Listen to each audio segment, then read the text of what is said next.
Hey everybody, welcome to the Saturday night stream, A Road to Nowhere. We will be playing D&D in Twiland Hill. Um, I have some announcements for tonight.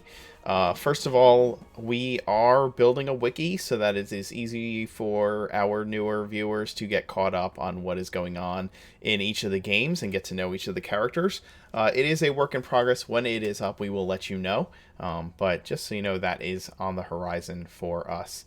Additionally, if you look down in the panels, you will find that there is a way to share our stream with your friends out there on the internet through social media. It is each of those links that show up on there is unique to you, and there's a leaderboard. It will tell us how many people have come and visited our stream through you. We will be doing a giveaway to whoever is at the top of the leaderboard. We're trying to figure out how long we're going to have that go on, but once it happens, we're going to have a box of mystery minis that we're going to send out to the winner of the contest. So please go out there, start inviting people to come in and watch the stream, get your friends caught up, tell them what's going on. It's going to be for across the board for all streams. So yeah, it's pretty cool. We have a sponsor now. The giveaway and this stream is brought to you not only by our patrons and our subscribers, but also by Farbo Co. It is a RPG focused game store located out here in Lancaster County, Pennsylvania. They have a website at farboco.com, so go check them out. They have some really cool stuff up there. They're really awesome people, and we love them, so give them some love. Without further ado, I'm going to go ahead and let the players introduce themselves, and we'll get started. Hey everyone, Steven here. Steven playing Michael, human shadow sorcerer, handsome, a little bit emo, but please chat all dab for the dab god. I'm going to murder you. This is Brad. I'm playing Calith, the Half-Awathan barbarian. That's I'm on Mark's side as a dab atheist. I'm Grayson. I'm playing Garen, the Warforged Arcane Trickster, and yeah, I'm a dab god atheist as well. Hey everyone, I'm Justin, playing the Gnome Wizard Felix Faustus, and I'd have to agree on the atheism. And here, not here with us tonight is Genevieve, played by Dustin. She is going to be spending some time with her loving family here in Twiland Hill, while the rest of her mangy crew get into some trouble in the city itself. So, and I am the Mark Knight. I am your dungeon master this evening and every evening. So let's get going.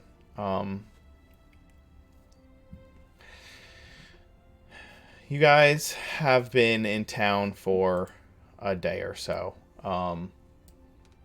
After your meeting with the City Watch,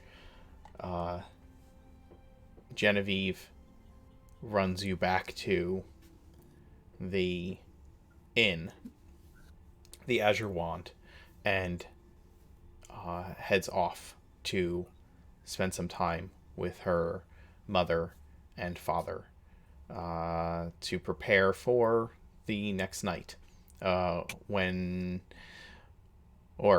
night that all of you decide that you will head over to the restaurant owned by the Tallfellow Gang. In the meantime, I think each of you decided that there were some leads you wanted to dig into. And you did receive some information on a handful of the Thieves Guilds and suspected illegitimate organizations within the city.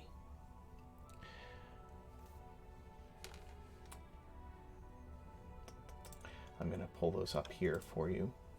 So you guys head back to the Azure Wand to review what you've been given.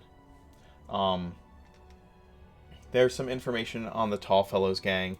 They are they're a halfling crime family that is based in the Northtown part of Twiland Hill. So there's Northland, Midland, and Southland. Northland is what was originally the northern city on the plateau. Southland is what was originally the southern city on the plateau, and the Midland is everything that is in between those two cities, that urban sprawl that has kind of grown up over the last 100 years or so. The Tall Fellows have reach in all three major sections of the city, and the place where the head of their organization, Aveli, hangs out is at his restaurant in the nicer, more affluent marketplace area in Northland. It is from there that they think he directs operations. They are suspected of being heavily involved in smuggling illegal goods or stolen goods, and having access or running like a black market within the city.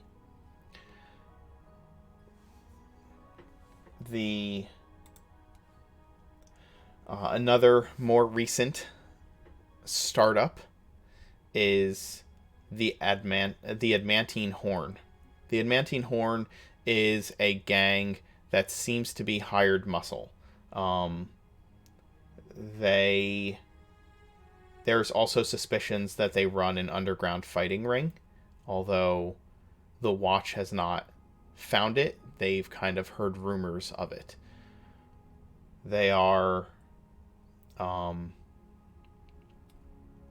as far as they know, it is, they mainly hire out enforcers, kind of private security for people, things like that.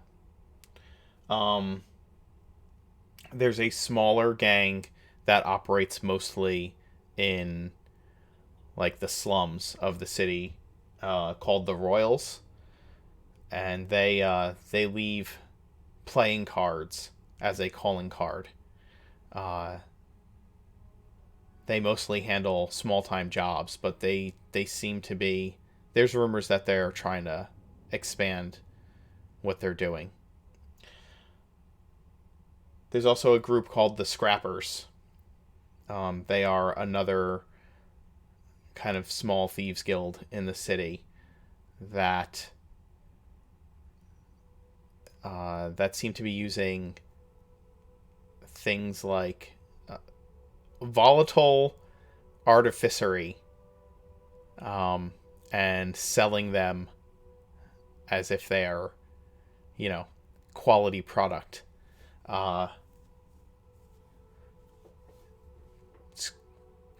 They're basically an arms dealer. And then there's a thief. There is a specific thief that they don't think is a part of any organization, that they also added in there because she seems to be able to appear all over the city at any given notice. And her name is Lillian Gerard. In addition to that, there's notes on another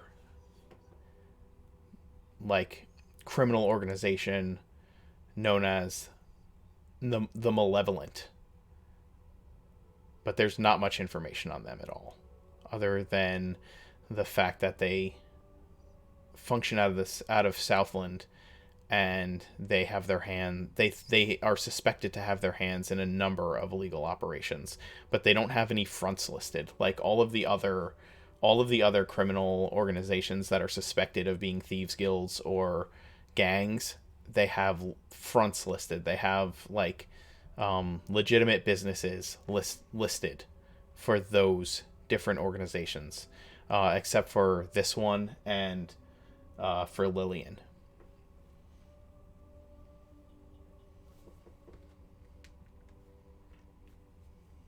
Okay, I'm going to ask the party, because I'm effectively a new recruit. I'm gonna say our our presence here is probably gonna stir some things up in the city. I would like to know which actors would be against us being here. Ooh. I guess that really depends on what we do. I don't think it's a question of what we do, or the fact that we're here and we're a group is automatically bound to have consequences. Quick question, Mark. Yes. Quick Um, exclamation point. I'm so sorry. I'm gonna do that every I time, and I'm really sorry. it's all right. This is just a refresher, but because I'm Warforged, I'm like one of the only, if not only Warforged most of these people have seen, right? They're not common. Warforged are rare. They might have seen one here in this city, and actually, that's a conversation outside of the game that you and I can have. I have a couple of Warforged and other games cropping up, so I wanted to kind of talk about the Warforged and their impact on the setting with everybody. But yeah, as of Yeah, right they are as of right very now, they rare. are rare. You may be one of like there may have been one or two other Warforged that have gone through Twiland Hill, right? But it's not like something people see every day. Okay, that's what I thought. So so Garen's gonna look over and basically be like, we've been through here, and I guess a group with an odd sight like me and Calith, they probably attract some eyes. Yeah, I can't think of any specific groups that would be against us just for being here. Once we start, if the various undergrounds start getting wind that we're working against them, obviously then they'll be against us. But just our simple presence, other than being oddities, I don't see groups being against us. I don't know, man. If we're planning to be an adventuring party, what do adventuring party do? They take jobs, and these jobs normally come from civil servants, from cops, from officials, which usually involve wiping these kind of gangs out. But not in this case. Because remember, the guy we're going after, he's going after the other gangs. They're not going to want that.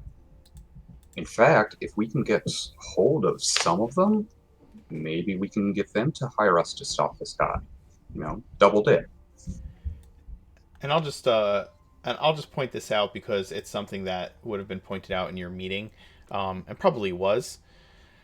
The group of you have been kind of tapped by Genevieve's father because you're new in town. And so, being new in town, you might be able to come in not necessarily initially as an adventuring party, but more so as criminals looking for work, right? You're looking for jobs to do, and so that's the hook that he's hoping will get you into contact with these underworld groups in order to try and ferret out what exactly is stirring the pot and causing a violent turf war to start happening. And it's not too far from the truth. Yeah, that's true.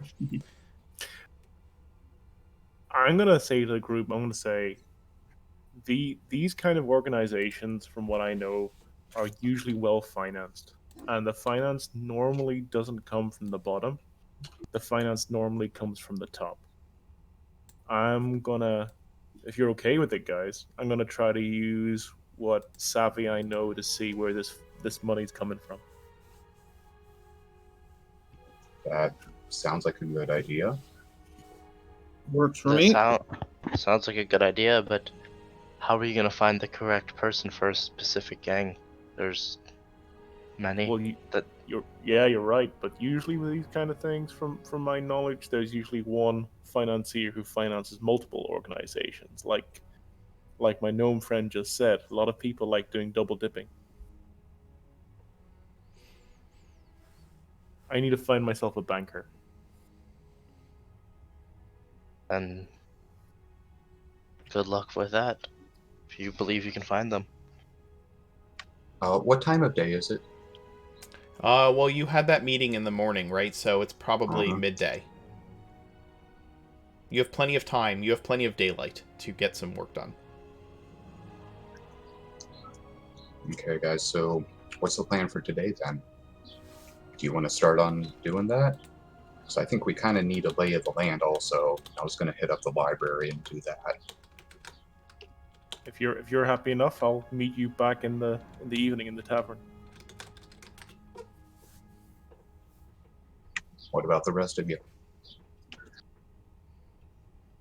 Then how do you want to investigate these gangs? To be able to... Can't remember the other one that is going after the tall fellow gang. Well, they don't know, right? They don't know who it is that's going after the other Yeah. gangs and trying to absorb them. They've given you all the information. They've given you a bunch of information, a bunch of dossiers on the different organizations that the Watch is aware of. And I'm assuming they're like the tall fellows and the scrappers have been around for a long time, or the malevolent, are they pretty new? The Malevolent are, Or they're just really no, they've been around a while, just nobody knows anything about them. yes, the latter. Okay. They've been around. They're a rumor and a shadow. Okay, so like, they're not sure. Like maybe they're an Assassin's Guild. Maybe they're involved in a lot of things. There's rumors of all of it. But they don't have any, like, all of the other gangs have some kind of like legitimate business. The Tallfellows gang has the restaurant that Avelli owns, and they have a few like shipping warehouses in the like docks districts that are legitimate shipping businesses. They also have like a huge general store in the Midland that sells that just sells anything and everything you can think of, right? Like a coster, and so they have legitimate businesses, but there's some awareness and suspicion and evidence that they are involved in theft and smuggling and black market goods and things like that. That maybe not everything that all of their locations carry are exactly legally obtained. The Adamantine Horn, their enforcers and hired muscle, but they also like they own some legitimate businesses. They hire out dock hands. Hire out they hire out labor. They probably have like a training or a boxing style gym right in town that they are in charge of, that they own as a business. The Royals own a bar called The Deck down in the slums, and that's kind of where they hang out. The Scrappers, have a dwarven engineering firm in town that's like dwarves and gnomes, and they do like construction work in the city, and things like that. The only ones that they don't have a lot of information on and that don't seem to have any kind of legitimate business front is the Malevolent and Lillian Gerard. But there are rumors and whispers of both of these. If that makes all this, does that help kind of give you a little more information? I think we need to have some. I think we need like and I'm saying this to the party, like thinking out loud. I think we need to have some sort of legitimate front business. Us personally? Yeah. Agree with that. That's what Genevieve's been saying as well. Well, but Genevieve wants to be like a legitimate goody goody help. Goody goody's kind of derogatory, but helping out, on the up and up. Where if we're trying to infiltrate, for the time being anyway, if we're trying to infiltrate the underground criminal activities, that's not the type of enterprise we want to be. I have an idea. I looked at Garen, and I say, "You look the kind of guy who's how can we say this? Who associates with a different caliber of people." That may be true. Have you noticed any places of disrepute in the town? Have I? In this town, I don't know Twiland Hill that much, right? Mark? You haven't been there a lot yet, right? So you've only been there for about a day, and you've kind of spent that time getting settled in and shopping, but you would be able to, between the information you've been given and your knowledge of, like, where those types hang out, you would be able to, you'd be able to spot those, given a little bit of time. Not to mention the fact that you've had dealings with the Tallfellows gang in the past. Your smuggling crew has, as we've said in the past, you did business with Gerd down in Anchor, and you've done business around in a couple of other places where you have sold your wares to the Tallfellows gang. Well, Felix is Okay. going to do some research, and Michael, you're going to look for the financial aspects. If we're just kind of scouting things out, Garen and I could go to some of the promising fronts just to kind of, we're new to town, so I don't think it'd be that suspicious to kind of just look around and kind of maybe put out a vibe that we're some people Good looking to earn work. some cash, and we're not afraid to get our hands dirty to earn it.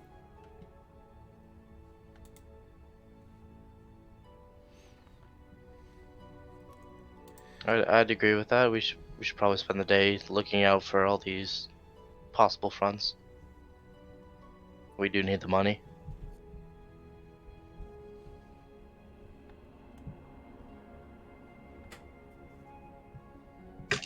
Well As then, how about this? Why don't we all split up, see what information we find, and then meet back here somewhere around dinner time? Sounds like a plan. Okay, let's do it. Alright then, you guys know where I'll be? I'll be in the library. See you then. And I'm just gonna head right off. Okay. Because I am excited and I have been looking forward to it. Sure. Twiland Hill does have a decent library. It is located up in the... actually, there's one here in the Midland that you could go to. There's a few libraries in town. So yeah, you can head there. And then what is everybody else doing? Steven, what are you doing? And I guess Yeah, Caliph and I. I want to, given my background, Mark, I want to know, would I know the major banking houses of the world, or money lenders of the world? Sure. Your background is it noble? No. My background's actually something dark and haunted. Oh, I'm right. talking Yes. about my character background. You mean your character background as Yeah. as being from a prominent house? I would say Right. yes. You would know where to look. There is a financial area in Twiland Hill that you could probably connect. You could probably head into a bank there. That's what I would do. I would go Sure. looking for one of the major banking houses.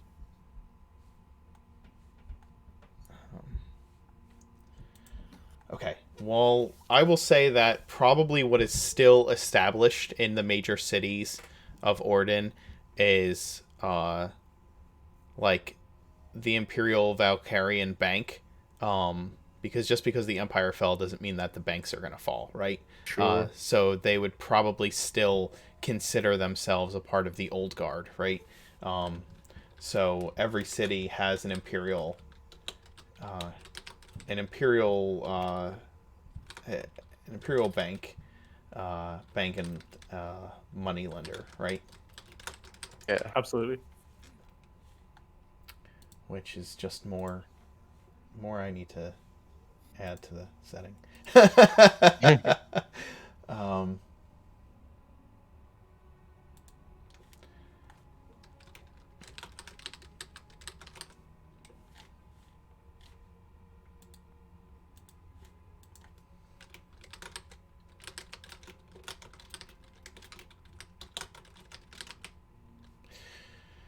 okay. So yeah, you can find your way to the Imperial Bank. Garen, what are you working on? Well, I believe Cal and I will kind of be looking around the city, trying to find these kind of new fronts. Okay. All right. Give me for you, why don't you give me like a charisma roll? We'll count this as carousing as you're trying to find it. And I know you have your background that gives you the ability to find context like this. Well, it's other smugglers can keep me hidden in a specific Right. location. Okay. Yes, that's correct. Okay. So Go ahead. just a charisma roll? Yeah, it's just gonna be charisma. Damn. Oh, okay. Hey, looking good. I don't see it popping up on my screen. Hold on. It's not. 19, 20. Sweet. Yeah, there it is. All right. Yes. Uh, considering the information you have, which gang are you trying to make contact with? Any that you can find, or are you focusing on something in particular? I'm thinking probably that adamantine horn Okay, for Calith as the underground fighting ring. sure. The the dossier listed the bullpen as one of their legitimate businesses. The bullpen is a uh, it's like a it's like a fighting club, like a training gym for both blade and all it's all around fighting, a fighting gym, right? So you can go in there and it's got like boxing rings and things like that, and also uh, a yard for sword play and things like that. Remember the first rule of Fight Club. We talk about it to everyone.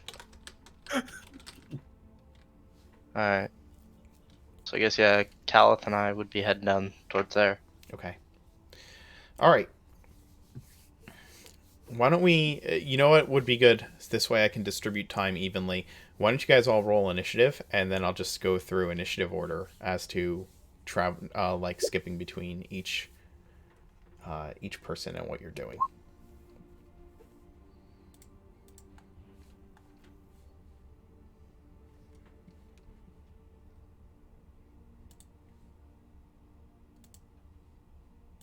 Oh no. All right.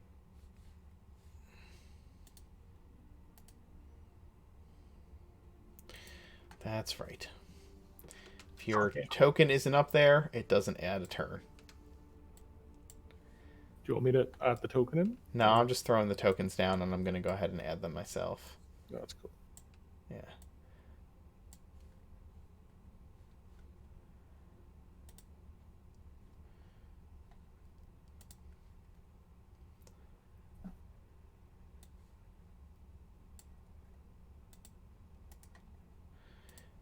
This is the fun part, is using all the... Nifty tools. Yeah. Yeah. Don't worry, it's not time consuming. Lots of dead air while I add turns to people, to everything. All right. Um,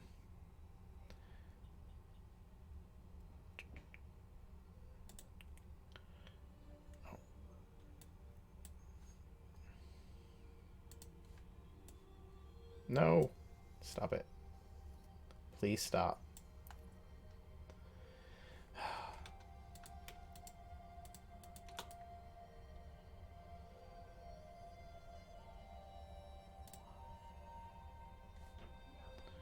Okay. I've got you guys kind of situated down in the corner there.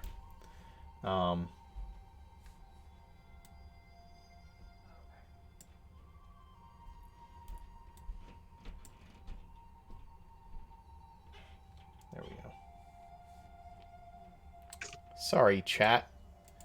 I'm Well, messing now, everything up. well, now that it's all up, we can just click on our own Yeah, turn order. you can go ahead and fix your turn order. Sure. Go for it. We'll just have you kind of off to the side there. But yeah, again, sorry chat. Sorry for that delay. Technology is always a fun thing to play with.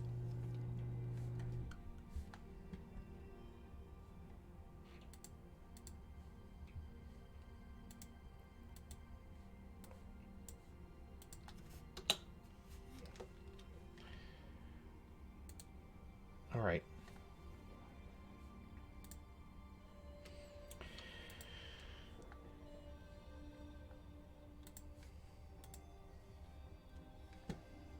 All right. Let's see. Caliph, you had a 21. Felix, you had a 9. Michael had a 10. Garen had a 20.16. All right. So there we go. Caliph and Garen, you arrive at the bullpen. It is a... the building is a blocky wooden building. It is kind of off to one of the sides of the plateau. When you get there, you see that there is like a sign with a fenced-in bull. There are a couple of fenced-in bulls, like with locked horns, on the sign. The building doesn't have much else about it. There are kind of high windows in the building. It's high ceilinged, and it's kind of a bare bones building in a more commercial part of the city. There's a single door on the side of the building, and as you enter in, you immediately get that musky kind of humid smell of a gym, of people exercising, of fighters working out and practicing, of wrestling and grappling going on. You get the sounds of the echoes of people working out and grappling and training. There are legitimate sports in the cities. There are arenas for wrestling and for various different types of entertainment. And this is where a lot of those athletes come to train. Swordsmen and members of the Watch sometimes come here. A lot of the people who come here are people who are just... the people that you see are just people who are various combatants and athletes. You see trainers, you see like circular ringed off areas with just ringed with posts and rope, and on dirt floors in some spaces. And then you see areas that have kind of like like a cushioned mat down where people are practicing grappling and wrestling. The ceiling is high and bare beamed, and that's kind of what you come into when you walk into this gym.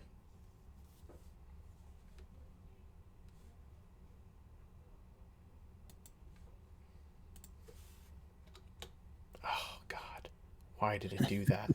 I hate everything. You haven't dabbed enough. No, that is not. This is your fault. You have brought this upon us. I'm not getting that back. I warned you the consequence of not dabbing.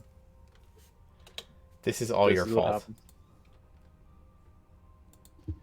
happens. God damn it.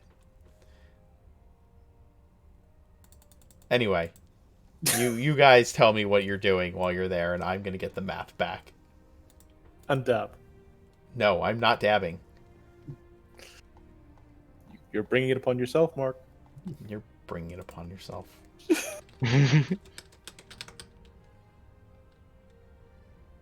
Turn to Garen and kind of say, I don't just could see myself fitting in here. Any ideas? I could probably fit in a bit outside. I don't think I'll be very skilled indoors. But I guess let's go find a way to join. Is there like a front desk or something, or you Not really. wherever There's like a walled off office area. It's just kind of like walled off and has like glass windows and whatnot. okay? You might be able to find someone there. Well, I think I might leave that to Garen. I think Calth would probably mingle a little bit. See if they're maybe join in some training. Maybe I could even Garen. Maybe I could kind of spend the day here and train and kind of hint that I'm down on my luck, and if there was a way to make some money as some hired muscle of some kind, or Sure. find anything out that way. But that's why we have to join to be able to work out. Well, I mean, if there's no receptionist or anything, I can't. I mean, there's nobody really trying to stop us, is there? Nobody. You walk in and you start walking around, and Garen, you see the office off to one side. I'm kind of doing this and butchering it. I'm just gonna put this down. Forget it. That's good enough.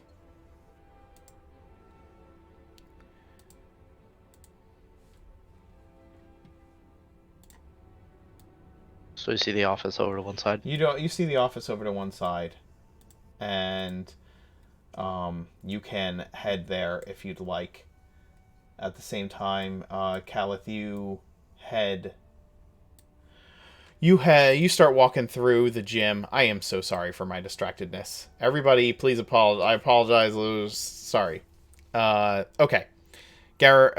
Calith, you start walking through the gym, and eventually one of the trainers kind of stops you as you start walking up to one of the areas where guys are grappling and whatnot.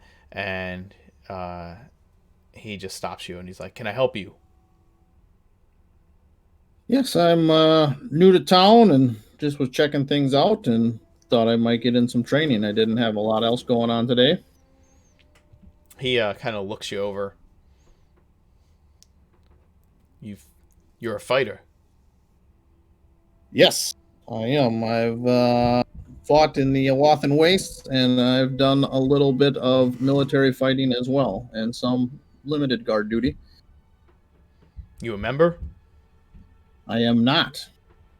As I said, I'm new to town. First time here.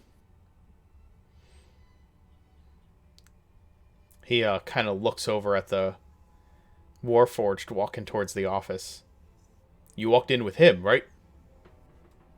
Yes, we travel together. Do odd jobs here and there. I'm more the muscle end. All right, well, why don't you get in the ring? I'll see what you can do. And I'm sure your buddy will figure out what's going on. He seems to be making his way in the right direction. Sounds good to me. There's a dude in the ring who is maybe maybe a half a head taller than Caliph, but seems more brawn than brain as you step in to the ring, and he says, "Hey, tough, why don't you show this guy the ropes, eh?" And the guy nods and grins. There, he's missing a bunch of teeth. Oh, this is a grappling ring, you said? Yeah, it's a grappling ring. Okay. Well, Caliph kind of is a bit of a walking armory, so before he jumps in, he'll get rid of his multiple pile of weapons. Sure. Clank, clank, clank, clank, clank, clank, clank. Yeah. Yeah. Yeah, he like throws down his great axe, and then there's like a sword and some javelins and a dagger, and stuff just starts. He's like pulling stuff out of places. Like, where were you carrying that? And then he'll grin back and enter the ring. All right, you kind of square off with the guy, and let's just throw something in here. In the meantime, Garen, you walk up to the office, and there's a guy who does not look like he belongs in a place like this, sitting in the office, flitting through paperwork and stacks of coins. Like he's really fancy. Yeah, he owns the place, right? Like he's there Okay. to collect. Like he's there to collect the cash. He's not there to get in the ring, right? He's got that managerial appearance to him. He's in finer clothes. He's behind a desk, and he is kind of standing behind this desk, looking at a couple of like a ledger book and counting coin.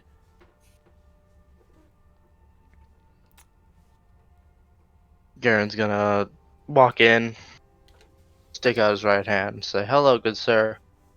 Me and my friend. This is a window, right, next to it. Yeah, Right? there's a Did I window. hear you right? It's like an open. Yeah. It's like a small boxed out area with windows all the way around it, and then just an open door. All right. I'm gonna stick out my hand and say, "Me and my friend." I'm gonna point out the window and see Caliph now already taking off all his weapons, going to fight. Garen's gonna take a bit of a sigh and be like, "Well, me and my friend would like to join your club. We're a bit new to town and we're looking for a bit of training. Hoped you can help with that."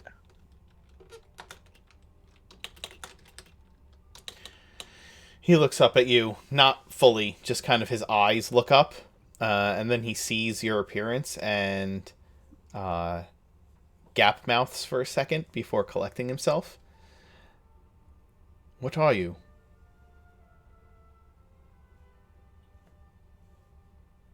I'm from an older time, but I'm told I'm more machine than alive.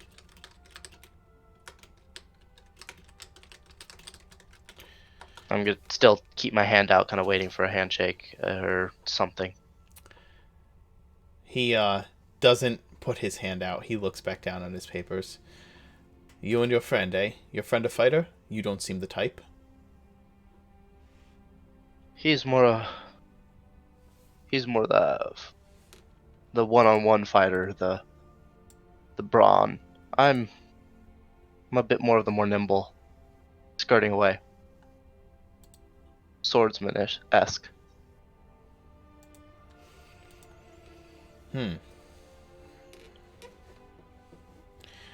Alright, well, I can't tell you what to do with your life, if you have one. As you seem to say you do. But membership is 5 gold a month.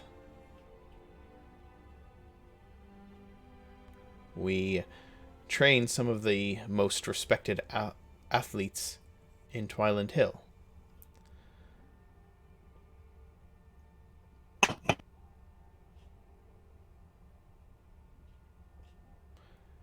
Do you train around a sword? We do. We have training for the sword. We have many members of the militia, as well as people come from all around the area to come and train with blade, shield, armor, staff. Garen's gonna put his hand down, reach into his pocket or his gold pouch. Say, very well then. I think me and my friend would like a membership for this month, and hand him 10 gold. You hold out the 10 gold, and he just turns the ledger towards you, flips to a blank space. I will need your signature and your friend's signature here and here. I will mark you as paid. You can leave the money on the desk. Thank you. Can I sign for my friend, or must I go get him? He looks up out the window. Your friend seems to be currently engaged. Have him return here to sign once he is finished in the ring. Very well.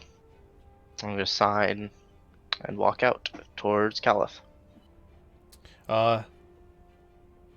leaving the gold on the table. Sorry. Yep. He says to you as you walk out, if you go to the north wall, you'll see a list of training rules listed for all members on the wall. It's rather large. Please adhere to them. Very well, I will. And he nods. Enjoy your time at the bullpen. Garen's gonna turn around, kind of look at him, crack some sort of a smile that he can, kind of say, yes, I believe we will, and walk out. Okay. In the meantime,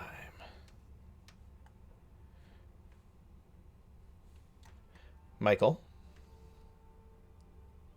you Yes, sir. approach a large, like polished, light gray stone building, in the Valkyrian style. Large columns, frescoes, and in gold lettering is the word Valkyrian Imperial Bank and Lender. So I take a look up, and I've got this kind of like Vatican images, large frescoes, gold-plated ceilings, and vaults, and things like that. Absolutely. And I spend 5 or 10 minutes before I actually step in, using prestidigitation to basically clean myself up. Sure. Making sure like the coat is spotless, my shirt is spotless, and just spamming the cantrip until I look immaculate. Absolutely. I walk in, and as soon as I take like one foot into the bank, I just wait, because I have I'm spitballing here, Mark. Correct me if I'm wrong, but there's a certain etiquette to be done in these kind of like high institutions. Sure. So I'm just going to wait until somebody approaches me. Yeah. Sure. As you spend some time waiting, a gentleman in a suit, what would be the equivalent of one, tight, kind of a tunic with a tight overcoat that wraps around the front and buttons on the side, oh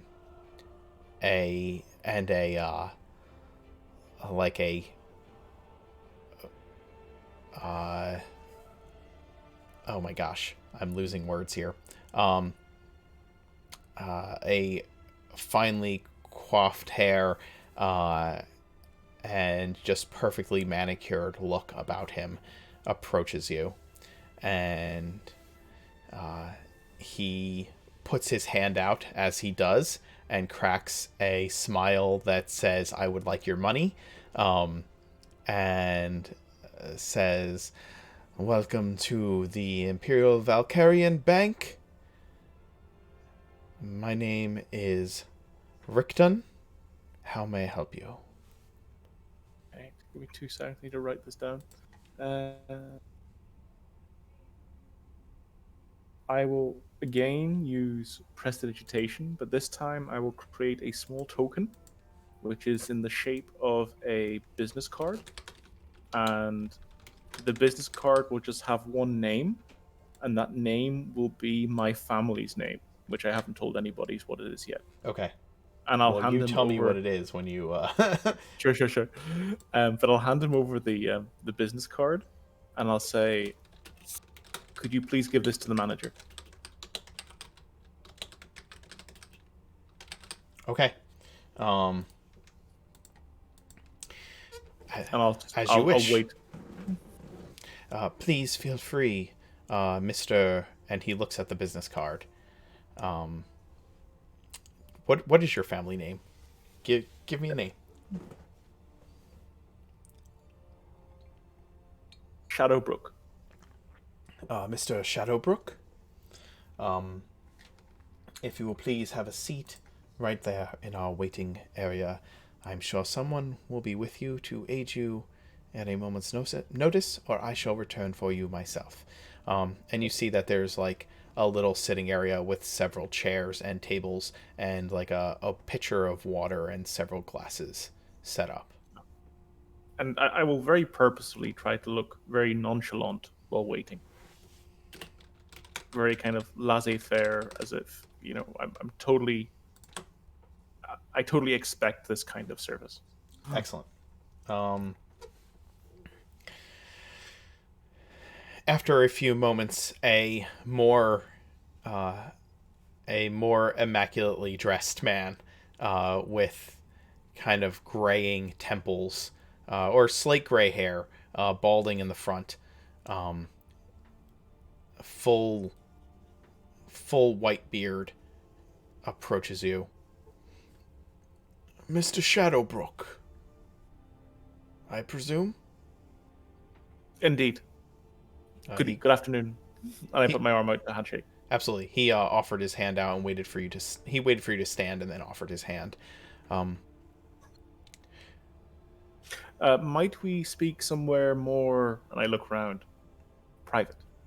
Oh, yes, of course. I have an office that we can sit in on. Sit in. Come. Follow me. What brings you to Twiland Hill? I'm so sorry. My manners.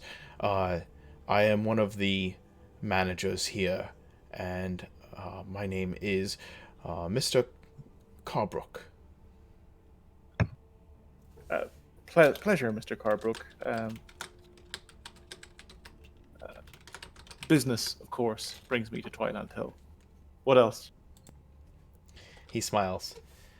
Then I believe that we are the ones to help you.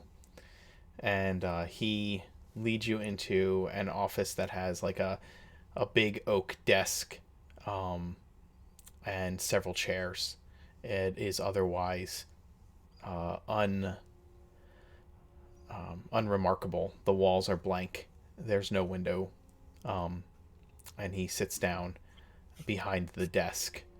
He has like a book and several papers on the desk, as well as like an inkwell and several quills and pens available to him.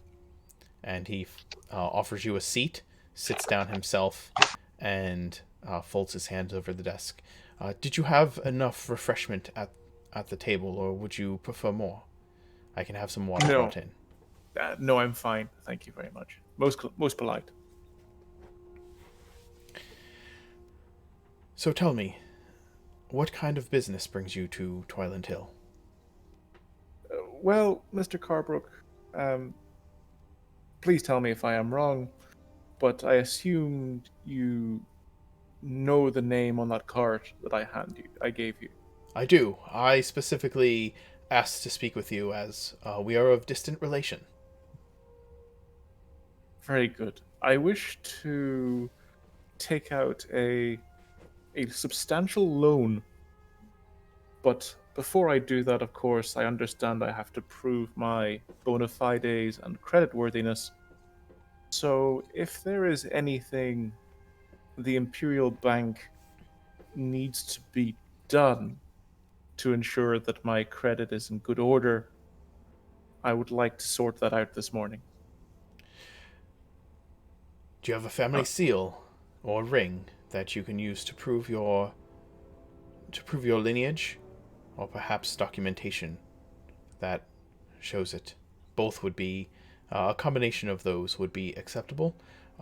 Perhaps a writ from your parentage, or I kind of like go very icy cold in my eyes. They kind of turn like almost grayish blank. And I said, "You do understand what happened to my parents." oh, and his eyes go a little wide as he says that. You are of those Shadowbrooks. My deepest apologies. I heard rumor that of what had happened. Or I had heard of what had happened. I I was not aware that you were an immediate part of the family. My deepest apologies. No. Understood. As I said, my I come here on business, not for any political means. But as I say, I wish to prove my credit worthiness to the bank, and therefore, if there are any particular, and I look to him and smile, tasks that need taken care of as down payment for a future loan, I'd like to sort that out relatively promptly. He smiles. Um, kind of a I see type of smile.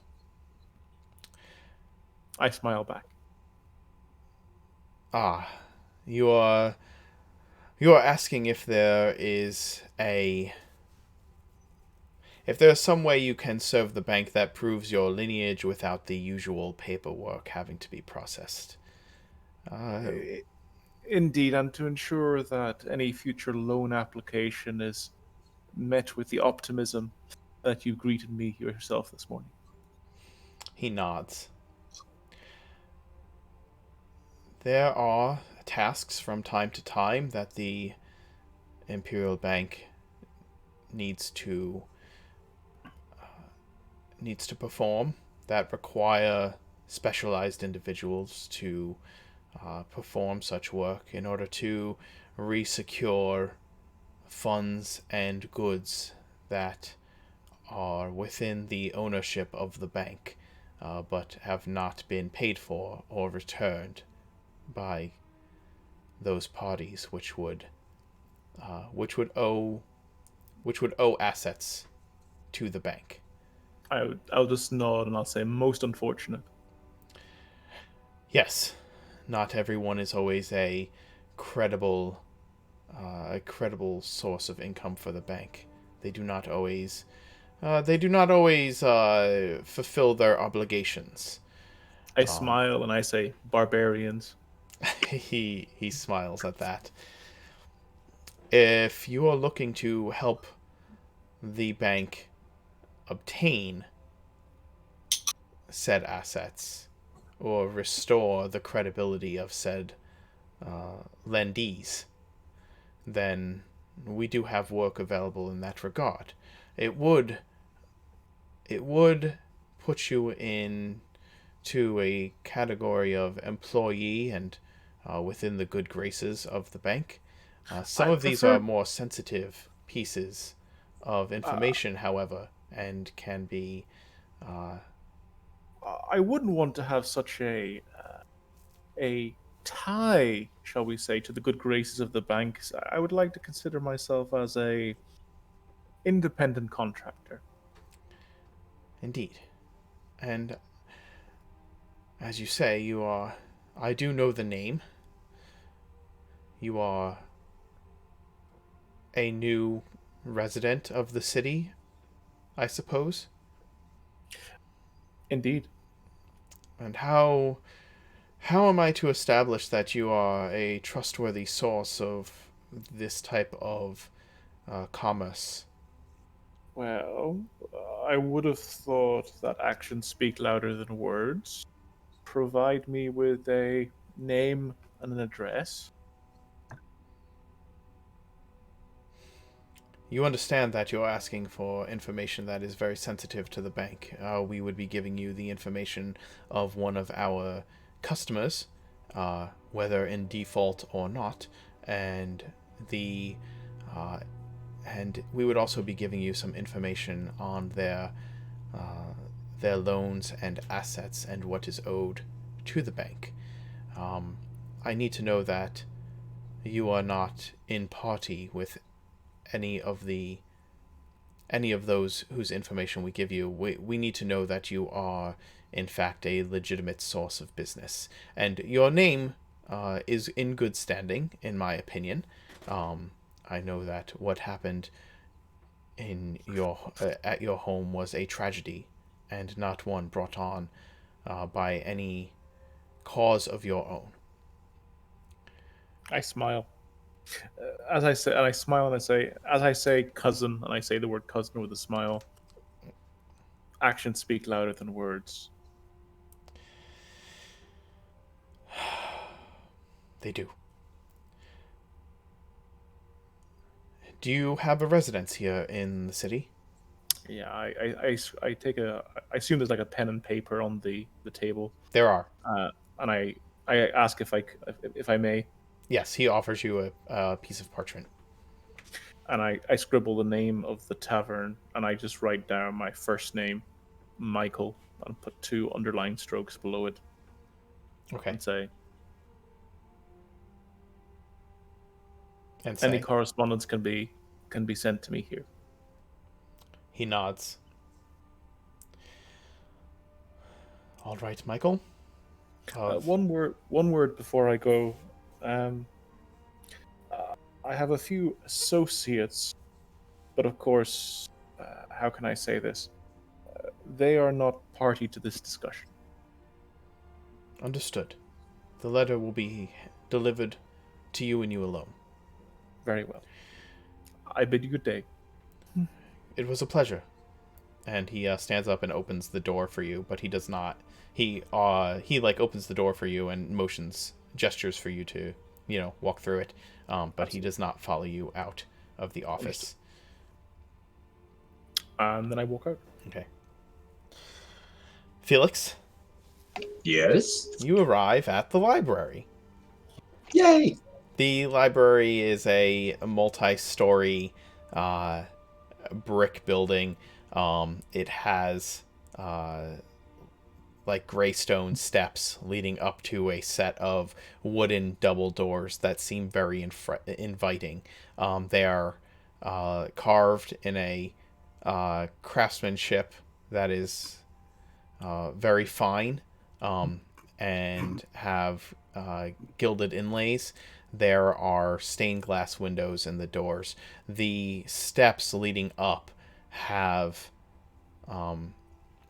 the steps leading up, the posts at the end of the stone rails that line the steps are topped with lions, and it has a sign over the door that says Twiland Hill Midland Library.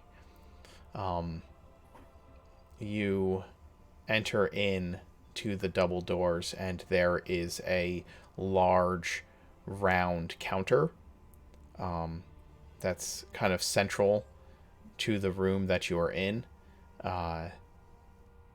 There's a bit of a foyer between you and this counter, and several clerks or librarians stand behind the counter. There are behind them and all around them are carts with stacks of books and scrolls. Beyond this central circular counter is a is a wall with doors on the inside of the counter and doors on the outside of the counter. One of them looks up to you and peers over a set of bifocals, and she says to you, "Welcome to the library, sir. How may I help you?" Good day, good day. I'm rather new to the town. Thought I'd check out the library. And I find that when I'm new to towns, it's always good to get a lay of the land, so to speak. I was wondering, is the library free to use for anyone? The library is free to use. In order to... nothing leaves the library. Oh, of course not, of course not. What are you looking for in particular, sir? For the moment, I am looking for the city plans, and maybe you have them, if there's a sewer, some maps of that too. Of course. City plans are of public record. They would be in the lower levels. We can have someone guide you there if you'd like. Certainly. Thank you. I would appreciate that. She motions to like a clerk who is behind the counter with her, and he comes around. Young kid, a little squirrely, about a head taller than you. And he says, "Right this way, mister." And leads you like into the back area of this building. As you go through the doors, you're just in awe of it's an open floor plan, right? So you can see up above to the multiple levels of books. It's like a 3-story building with 3 stories worth of shelving of books and scrolls. And as you look up, like the first floor has multiple like aisles of bookshelves, and then as you look up, there's kind of a small balcony like area, but you can see that there are multiple stacks of shelves all around you and up above you, and there are these big wrought iron set of double set of steps that kind of goes up and then splits off in either direction and spirals up to both the second and third floor. I take a very deep breath of that wonderful old book smell.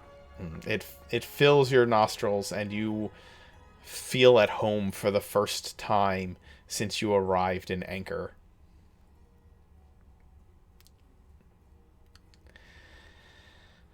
And he leads you down over to those stairs, and actually passes them to a door in a back wall to a set of steps that go down into a basement level. The basement level is lit with permanent light spells that are kind of a bit lower in quality than the daylight and lamps that light the upper levels. We don't have lamps down here, sir. The fire's dangerous, and well, the smoke would get trapped down here. So, unfortunately, this lighting is the best we can do. No need, no need. I can see in the dark, and if I truly need it, I prestidigitation a little flameless light in my hand. He, excellent, good, wonderful. He seems a bit nervous. The records hall is this way, and he leads you, winding through a series of halls and shelves, and leads you to a set of bookshelves, and he says, you should be able to find what you're looking for down here. At the end of every aisle, there is a bell. if you need assistance finding your way back upstairs, you can ring it, and someone will be down to fetch you. Ah, very good, very good. I'm gonna flip him a gold. Very. Once I'm done with here, with this stuff, could you bring me say, what do I want to read today? Ooh, how about the oldest stories you have? That's always a good read. Absolutely, sir. Of course. Thank you so much. And uh, do be careful down here. Thank you.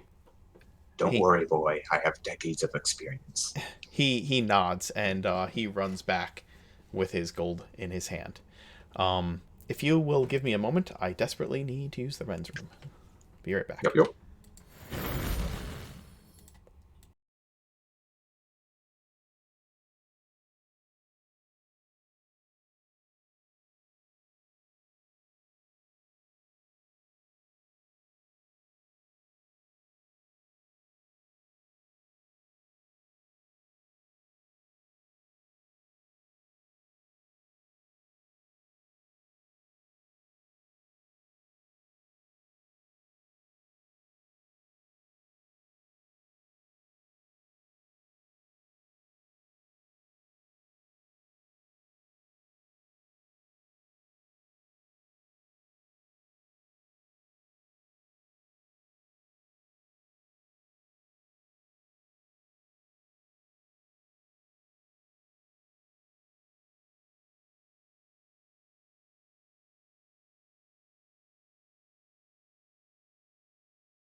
Twitch on my phone at the moment. How many viewers are we maxed out at tonight? We're at 10 right now. Hey guys, we're back.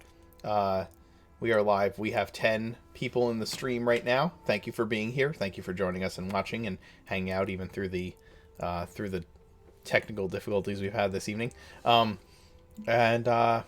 we had about 12 or 13 in there at one point. So yeah, thank you for being our viewers. Thank you for sticking around and enjoying the stream. I know we've got David in here from the Tuesday group tonight. Shout out to Tuesday. Dio was in here at one point. I don't know if she's still hanging around, but shout out to the Monday group if you're here. And I know Ack was hanging out earlier. Who's going to be part of the new Wednesday group. So yeah, thanks for everybody representing. Represent? So yes, so you are in the basement of the library, and there are just shelves and shelves of these big old planning, like city ledgers and stacks upon stacks of old scrolls. The city is very old, and Midland is at least has been at least around for the last 100 years or so as it's grown up. What are you? You're looking for plans of the sewers and things like that. Not only the sewers, but the city itself. And this is my basic plan once I find all of those. Mm-hmm. I'm going to take some sheets of paper, make a rough sketch of the city itself, Mm-hmm. another rough sketch of whatever maps of the sewer systems I find. Okay.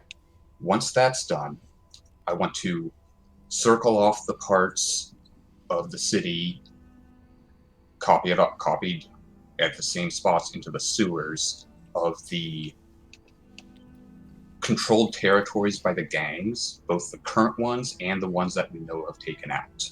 Okay. Then I'm going to... Not done.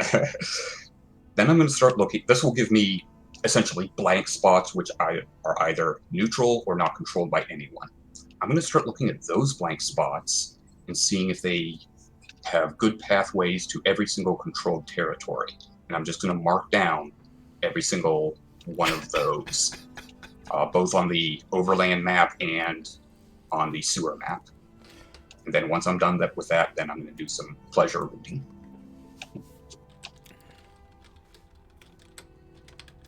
Great. All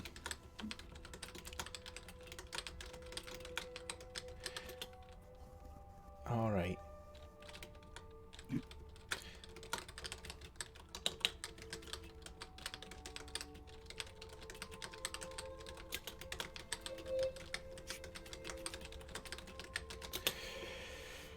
Here's what I need from you, then. Since you're going to make me do a bunch of bullshit work. Sorry. Sorry. You couldn't let me know about this ahead of time. That's fine.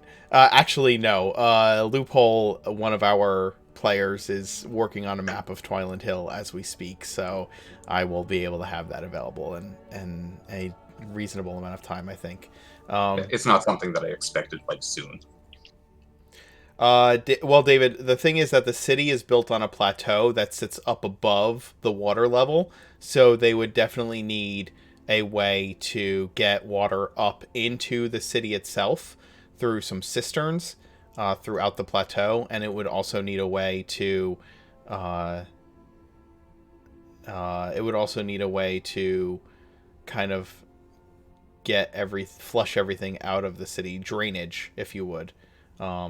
For rains and things like that.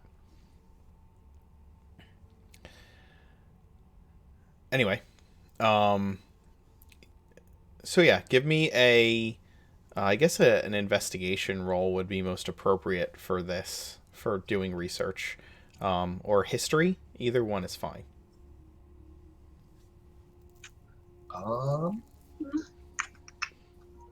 Ability check. Let's do history then. Okay. And also, going to use the Gifted Scribe, because I haven't Ooh. had a chance to use that yet. Nice. Very cool. You can roll d4 and add that number. Roll to the ability check. So 24. Yeah, you gather. You find some. You find some city plans. They are structural plans, right? And they list the main roads, walls, districts, things like that. And you find a few dated with various dates that you can kind of use. None of them are the most up-to-date map, as this is not really where... This is... the Midland area is not the central part of the city, or I should say is not the municipal part of the city, right? And so you do find things that are stored here for purposes such as yours, for when someone in this part of the city needs to get to at least some semblance of records of the layout of the city or the sewers and whatnot. And you kind of you find all the information that you need to start putting these maps together. As far as the areas controlled by these illegitimate organizations, you can pinpoint on this map. If you compare the dossiers to this map, you'll be able to figure out where their legitimate businesses stand. But as far as their areas of control, that might be a little more difficult to plot out. Gotcha. That can Yeah. wait until, I guess, speak with Garen and the other guys when they've got more info. Sure. Territories are loose and shifting as well. But you have a start. There you have the rudimentary map of the main lines of the sewer systems. There are 6 cisterns or wells that feed fresh water up the plateau to the city, and you see the locations of those as well. And then you see that there's that both Northland and Southland are broken up into several districts, and so is the Midland. You also notice that Northland has basically become the municipal center for the city. There is a definitely a building that would be considered like the capital building within the city. There are forts on either end of this plateau. On the northernmost point and the southernmost point of the plateau are old fortresses, like old keeps, that are still utilized by the Twiland Hill militia to kind of keep the peace. Those are listed on there as well. But I will get you the map as soon as it's done. In the meantime, you do some reading for pleasure. Are you reading up on any particular thing, or is it just whatever old stories can be brought your way? Pretty much whatever he brings, and if that's really not old enough. You said that there are other libraries? There are 2 other libraries. There's one in each of the like think of Twiland Hill as 2 large cities and one small city kind of wedged in between, right? And so in each of those areas there is a library. Yeah, if they're not old enough, then maybe I'll ask them if either of the other ones have anything older, and then I'll go over to them. Sure.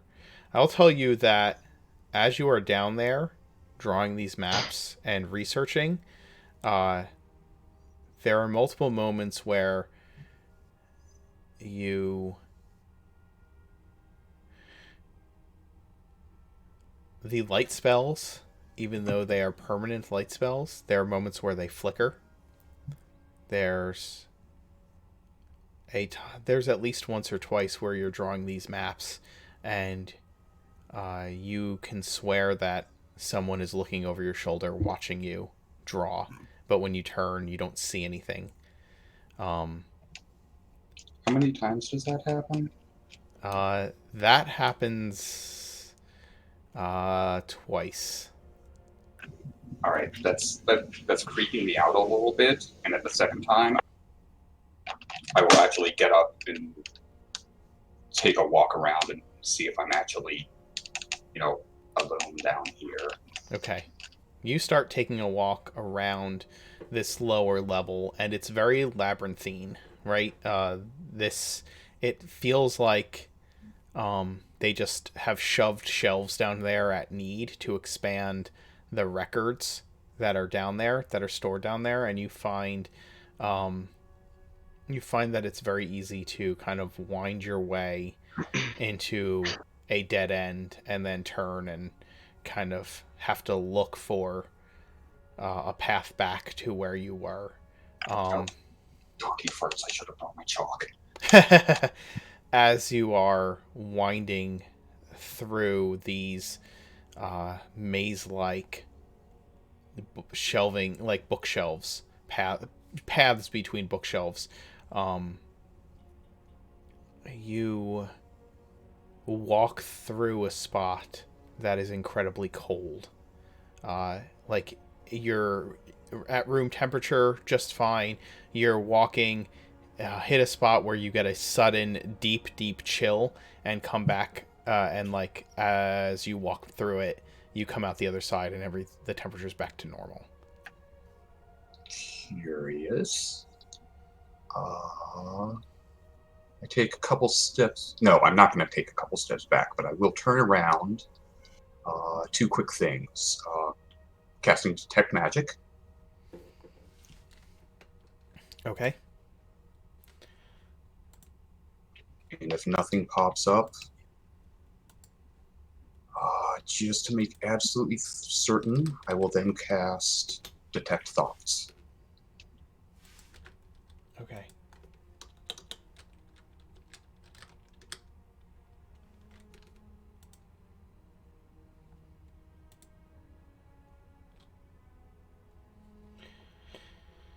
And start doing a quick sweep to see if Sure. I am alone. You cast Detect Magic and you see nothing.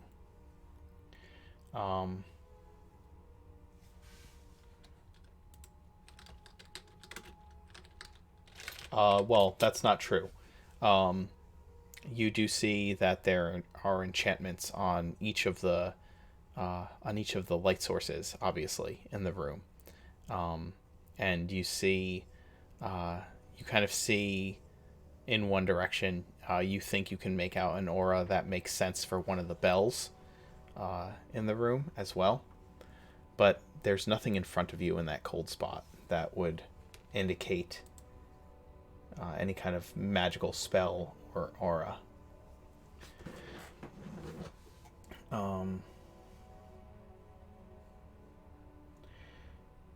When you cast the spell as your action on each turn until the spell ends, you can focus your mind on any one creature that you can see within 30 feet of you. So casting Detect Thoughts, I don't... You would have to like see a creature to like detect the thoughts of, right? So I don't know if you would... If you don't see any magical aura, would you cast Detect Thoughts? Oh,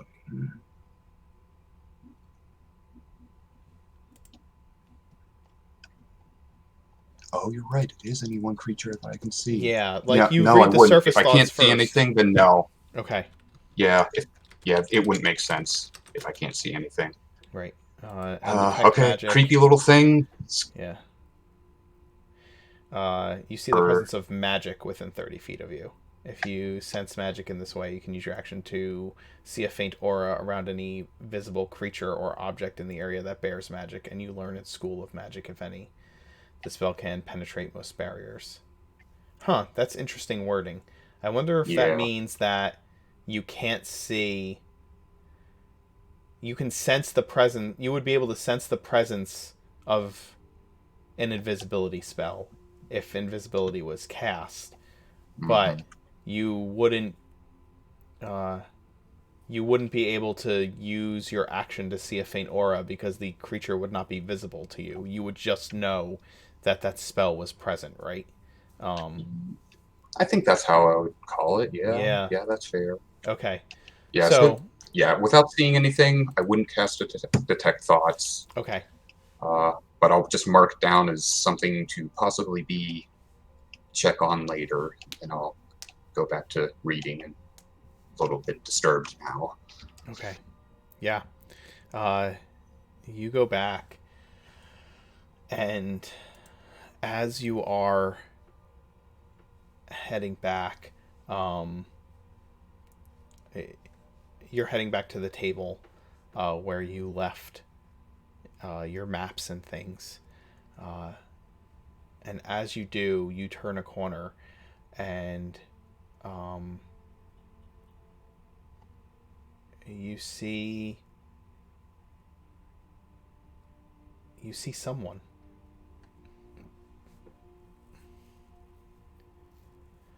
Uh,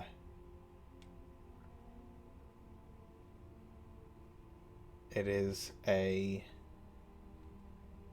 figure, uh, elvish, from the look of the ears. Um,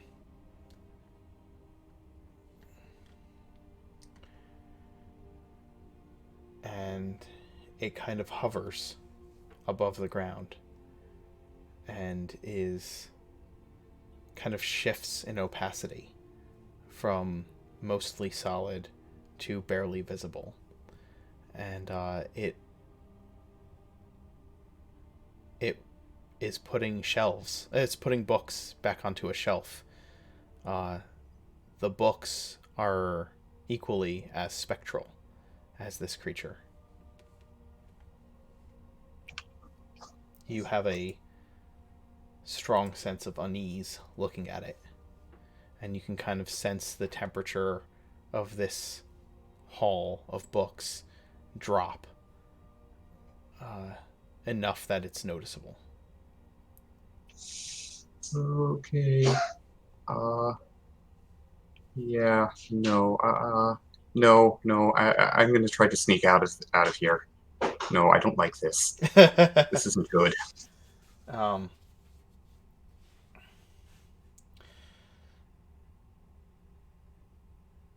Go ahead and give me a stealth roll as you try to quietly back away from this being. Uh, if you have not already. You did. 18. Um, you you slowly begin to remove yourself from the presence of this elvish creature when it suddenly vanishes and the temperature in this part of the library seems to go back to normal. Oh, that was too close. You know what? I think I'm going to take my books and go read upstairs. Did you are you saying this out loud to yourself, or are these your thoughts? Yes. No, I'm talking to myself. Okay. You say this to yourself and turn around to go back to your table, and the creature is hovering right behind you. And I it let leans out down. It leans down, puts a finger to its lips, and goes, shh. 1 second. Let me roll a d20 real quick.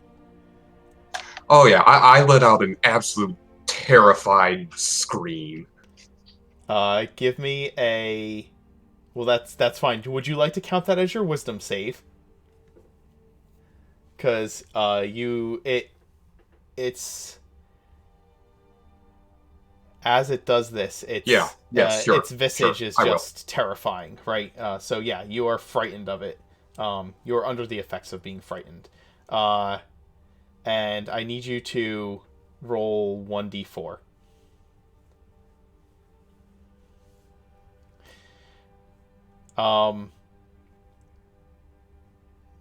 Okay. Cool. You are terrified. And you need to just run. You need to just run. Oh yeah, that came before that thing scared the living crap out of me. Yes. You give me a well, we have to find out if you can find your way back to your table while in a panic. Or are you just looking for a bell? What is your plan? Are you trying to head back to your table? What plan at this point? No, fuck that. I'm running. Okay, you start running through the halls. You shouted, and you can sense this thing like following you. And you start hearing this like thoof, thoof, thoof, as you're turning corners, and are coming from behind you. I'm going to try very hard not to look back. Okay, go ahead and why don't you roll another wisdom save to see if you don't look back. Okay, yes, you prevent yourself from looking back, and you just keep running. You pass, you come out into the main hall. You see one of the bells nearby, and you also, but you're not sure which direction the stairs are. You can either you have the opportunity to like either ring the bell or just rush down the main hall, whichever you think you do in your panic. I'll hit the bell as I run. Okay. You hit the bell and it rings, and the you hear something in front of you. As soon as, like, just as you hit the bell, you run down, turn down this main passage and run, and you hear something in front of you, and you blindly stumble into the kid who brought you down here. And the changes in the temperature, the sounds of the whooshing sounds and the kind of thumping sounds behind you completely stop. The lights stop flickering, and the room seems to return to the way it was when you first came down here. Ghost! Haunted! Run! Run! Get out of here! Oh my goodness. You scared the living daylights out of me. Are you all right, sir? Yes, I don't like coming down here, but didn't the librarian tell you? Tell you? Tell me what? The archivist. The archivist. You met the archivist. What? All I saw was that ghost? No matter what we do, we can't seem to get rid of her, and besides, she protects the books. If she thought you were doing something you shouldn't have been, she probably made herself known to you. Oh dear my. God! He kind I of nearly had a heart attack! He kind of takes a better look at you. Have you gone more gray? I don't know. Have I? I don't have a mirror. You know, you guys really need to tell everyone that comes down here. I could have been killed. I'm just a clerk. Usually the librarians do. I know. She's never killed anyone. It's not your fault. She's never killed anyone. That's a good thing. But this is something the librarians need to do for everyone. You didn't talk down here, did you? Not...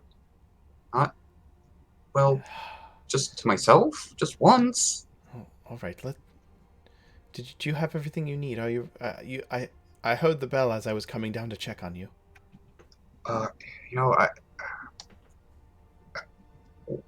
Can you lead me back to where you left me? I left some books there. I wanted to.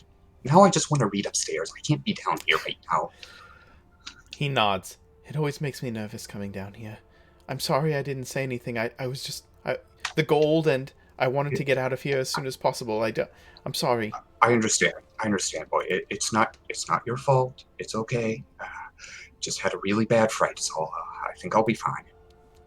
And he takes you back to your books, and you gather up what you need to. You'll have to leave those down here, but if these are yours, he holds out the parchments to you. Those are fine. Oh yes, of course. Yeah, I'll take those. Thank you.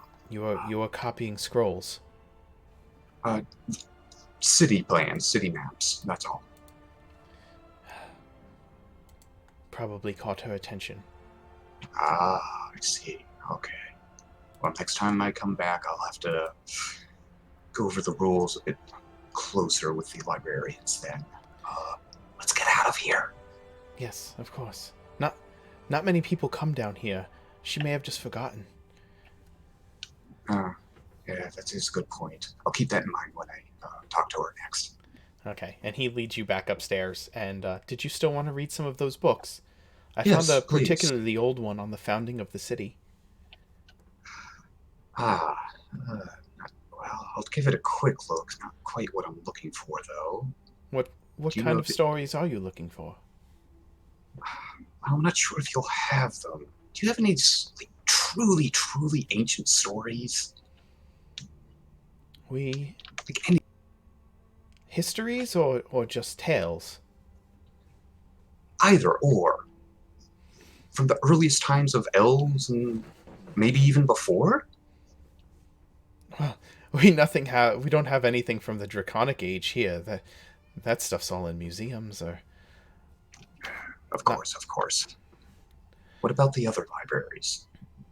They may have more. Well, for now, let's just get out of here. He's already taking you up the stairs into the main part of the library. Okay. And as he does, we will switch back to Garen and our resident barbarian, Caliph. I need to throw somebody to fight up at you.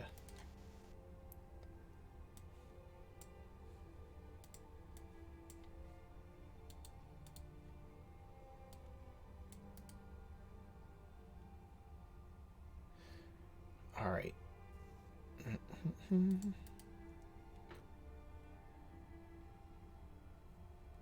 What the heck? Oh, that's why.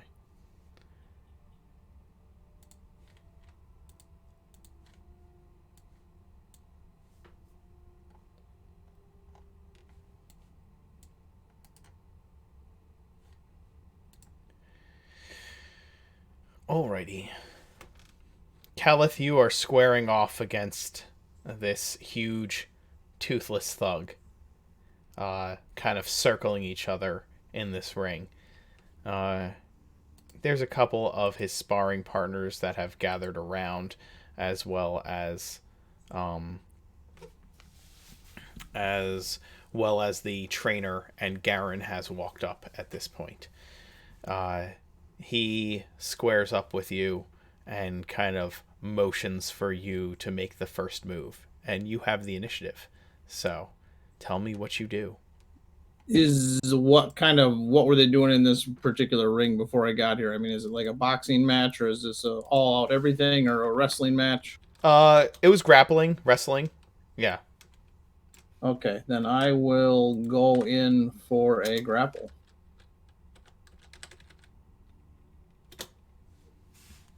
All right. Go ahead and you can give me a athletics roll.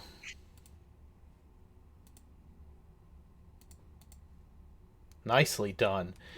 You come in and you roll a nat 20. He rolls a 4, and you just come in and you quickly maneuver yourself around this large body, using his weight against him, and just get him firmly grasped, and he begins to pull against you. Too fast! On his action, he's going to attempt to break your grapple.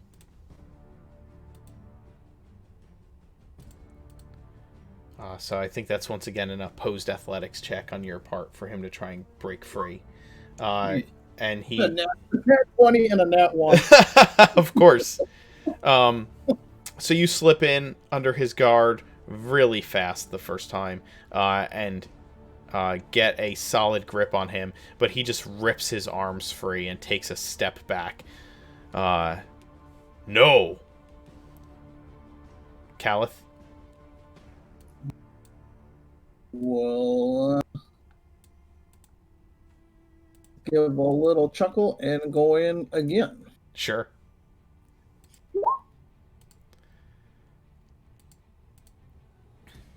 All right.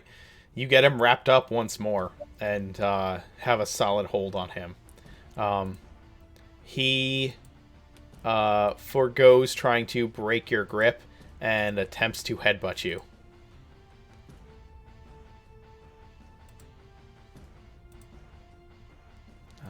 Let's see. I'll just use this. And he does. He gives you a solid headbutt. As you grip him, and he's gonna do 4 damage to you with a headbutt right to the face. Said no. But he doesn't break free of your grip.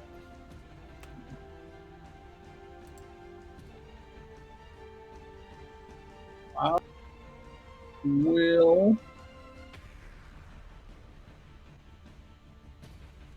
going to attempt to get him into a position that he would have to tap out of, if that makes sense. Sure. Why don't you go ahead and let's make that just make that like an unarmed strike. You have advantage because you've got him wrapped up. Oh!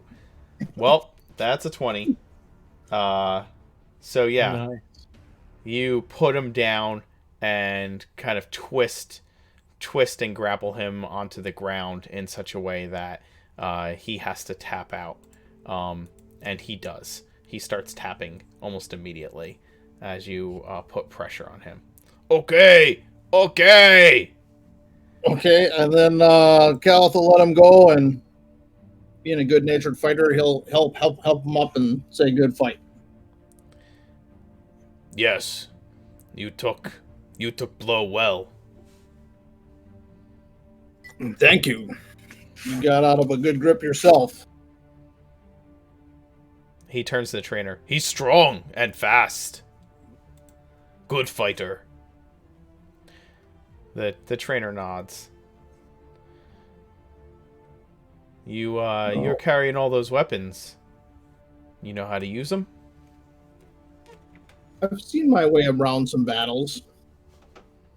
Can we see what you can do? What did you have in mind? Follow me.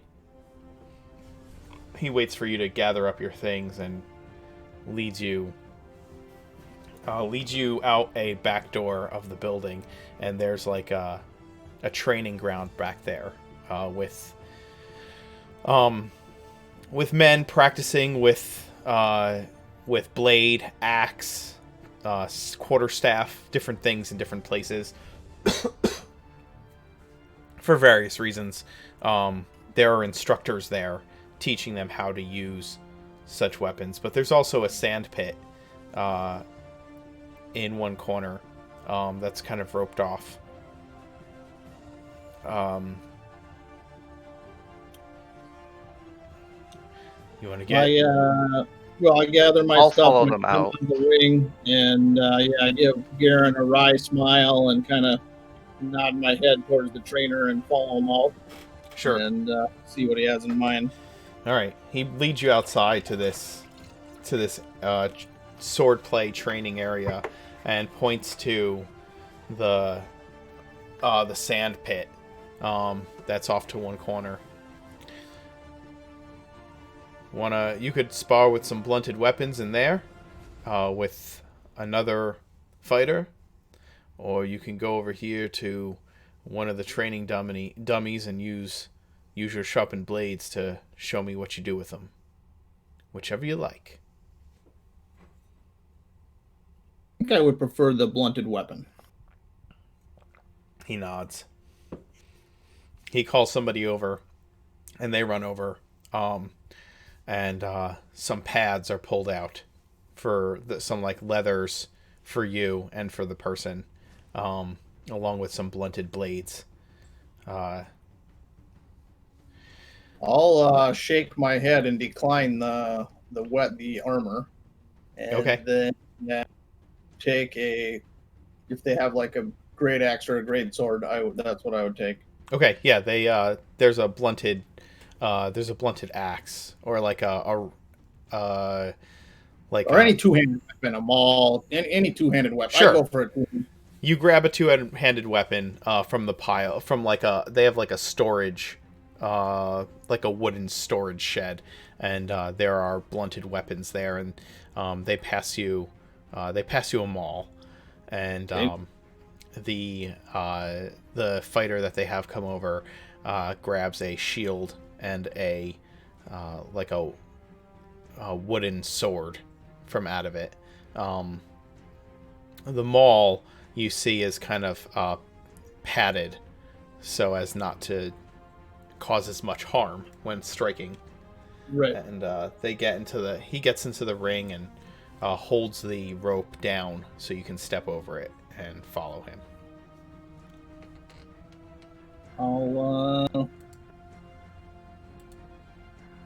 I'll follow him into the ring and offer my hand to my fellow combatant.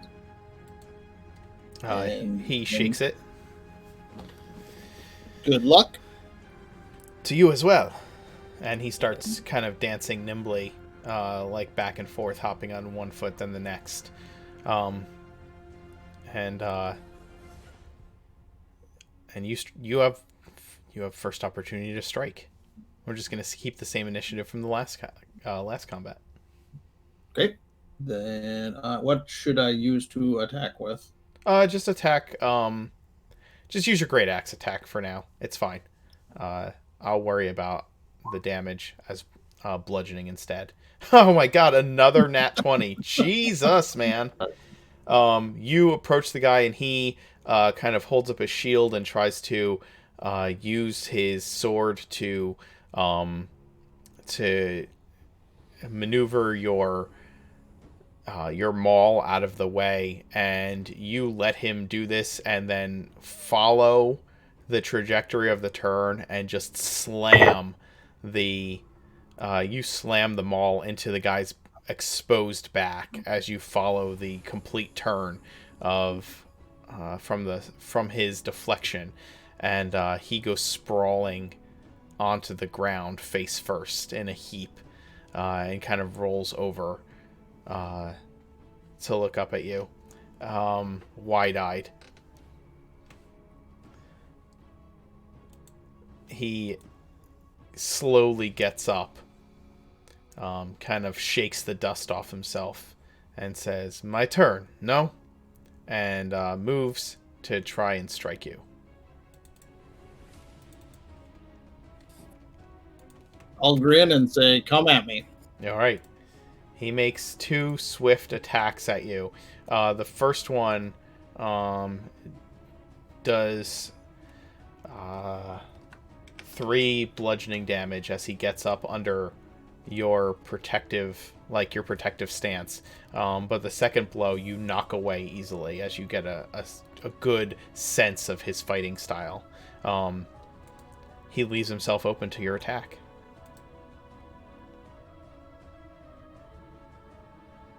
Yeah, you slam through his defenses, and deal 9 more damage, bludgeoning damage to this guy.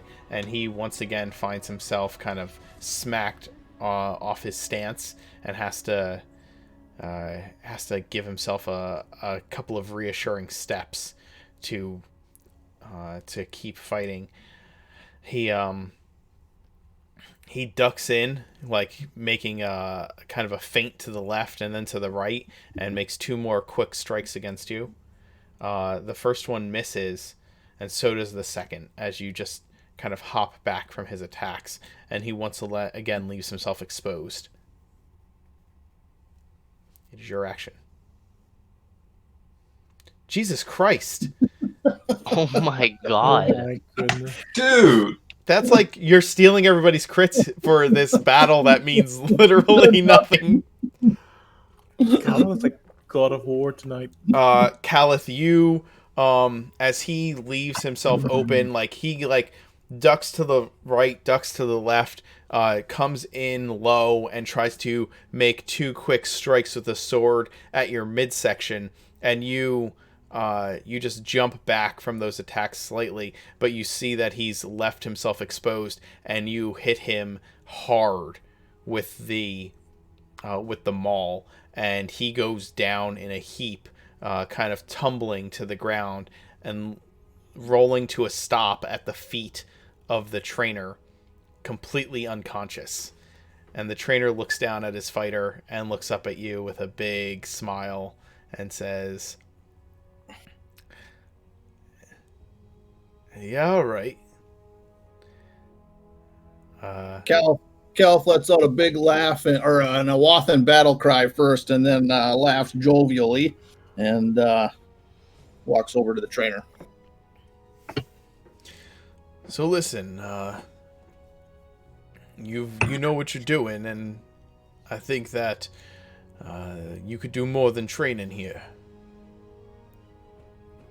I'd like to invite you to an event that we're holding later this week. Well, later tonight, but you won't be able to participate yet. But you should come check it out. Just What type of event are we talking? similar to what happened here today. Opportunity to maybe make a name for yourself. Make a little coin. Now you're talking my language. Where does this take place? Just show up at the gym after hours. Will do. Is your friend gonna be okay? There are people like dragging him out of the Right. ring and like waking him up. Yeah, it'll be fine. He hasn't taken. right. He's taken a few hits before. He can handle it. And yeah, you're given. So you're given instruction to make your way back. Okay. I'll introduce myself and then ask the trainer's name too. Okay. He shakes your hand.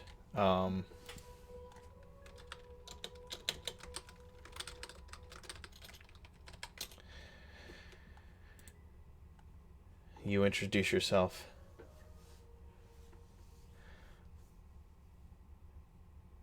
Rem. Name's Rem Stoneag. Good to meet you, Rem. Thank you for the interesting afternoon. It was fun. I'll see you this evening. Please. And before, I don't know if this would have happened before this or not, but before I leave the outside, I'm going to go over and pat the soldier or the shoulder of the guy that I fought outside and thank him for the fight. He nods to you and holds out his hand. He's still sitting on the ground, kind of recovering, but he holds his hand out to you. Pardon me if I don't get up, but yes, you are impressive. Thank you. Always fun sparring with a fellow fighter. Might be more fun for you than me this time. And you guys doing anything else at the gym? At I the wanted to bullpen? train, but I can't follow that. Like, there's no way I can follow that. What, 3 crits in a row? No, I don't think you can follow that. No, That's only 3 out of 4. Okay, so you got a crit on an athletics check. sorry. Or, 4 out of 6, 1, actually. 2, 3, 4 crits. 4 crits! Are you serious? I just have this image of Garen with a very, very small dumbbell doing some free weights, you know? No, Darren wanted to go outside and fight with sword, but no, Calith went out there and beat somebody to a pulp. Alright, gotta change my plan. So yeah, Yeah, as we walk out, I'll pat Garen on the shoulder as well and say, well, that was more fun than I was anticipating. yes it was. Calith, or not Calith, I'm sorry. Where Felix. was I? Quick question, where was I in relation to Calith? Because I wanted to walk out with them when they went out. I mentioned that. Oh, yeah. You were probably Did standing I- on the side of the ring while that was happening. Did I hear the trainer mention to Calith about the fight? I'm or the gonna other thing? say yes, because he, like, it was you made it obvious, I think, that you two were together. So I'm gonna say yeah, he probably wouldn't have had a problem mentioning it in front of you. Okay. Did we get a time or place for that? He just said to come back to the gym after hours. And, like, on that sign that you were directed to read, you can find when the gym closes for the night. Okay. So I'm gonna look at the trainer. I'm gonna say, well, my friend fights well, and I guess we'll be seeing you later. I'll reach my hand out as a parting. He looks you over, reaches a hand out to shake it. You're a Warforged. I am. I've read about you. Oh, your type. And what have you read? Warriors of old, built for fighting, built for war. You one of those? For war, maybe not, but for battle, yes. Interesting. I didn't think you guys were around anymore. We're not. There's not many of us. But I'm here because I was retrained in the art of sword, and I met this man, and he's been my new partner now. My new companion. Not partner, companion. Now.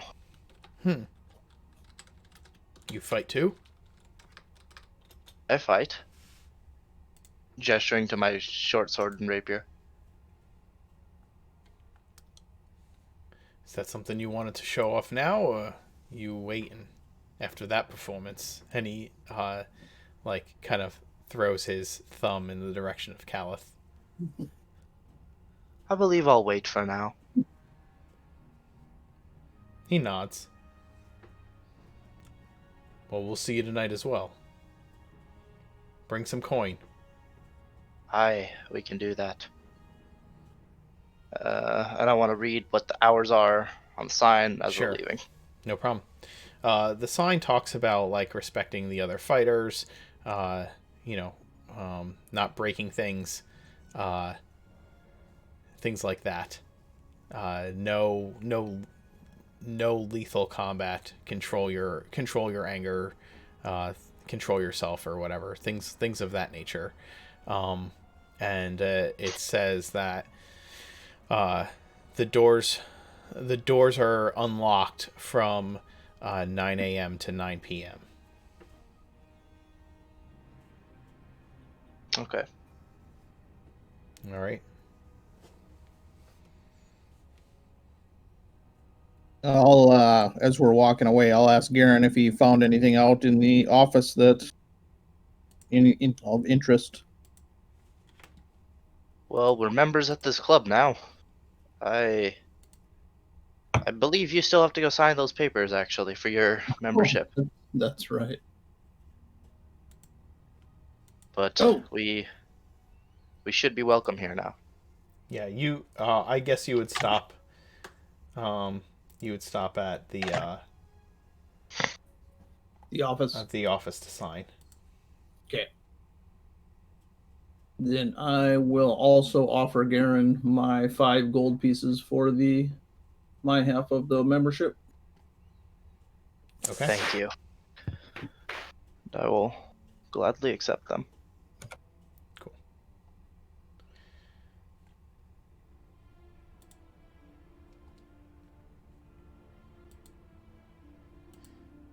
How long did that take us? Oh, probably a little bit of time. Or not much though. Between time walking down there and time walking back, plus the actual couple of fights, probably wouldn't have been more than an hour and a half for everything. Okay.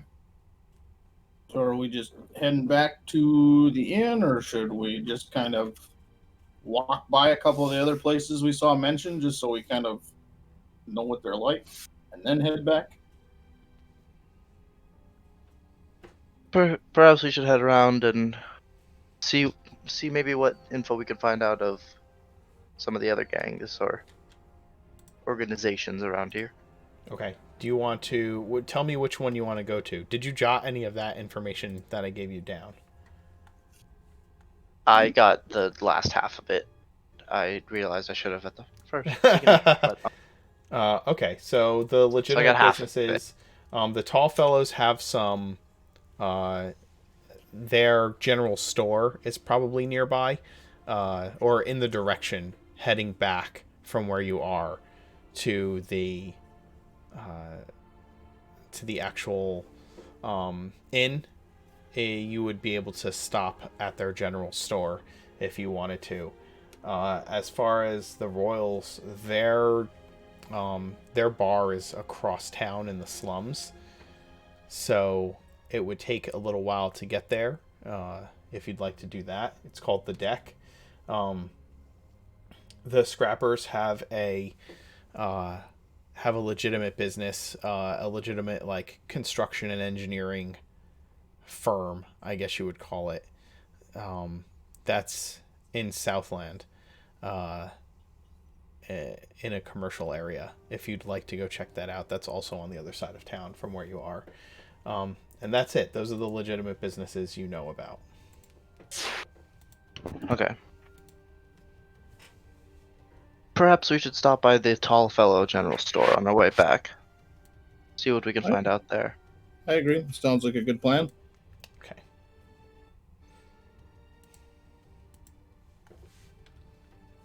All right.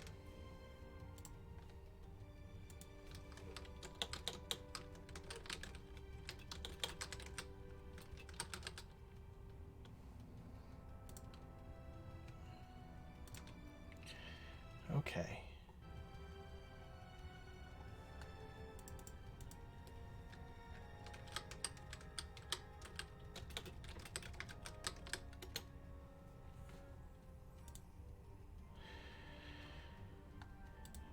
Okay.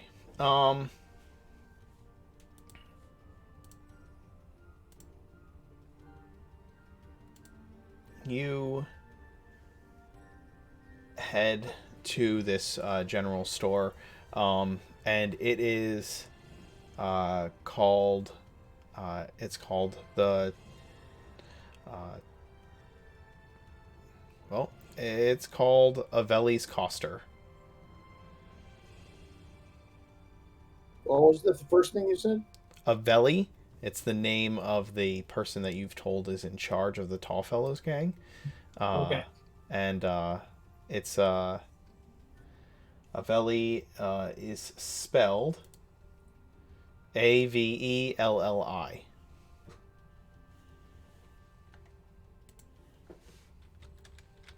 Veli's Coster, you said? Yep.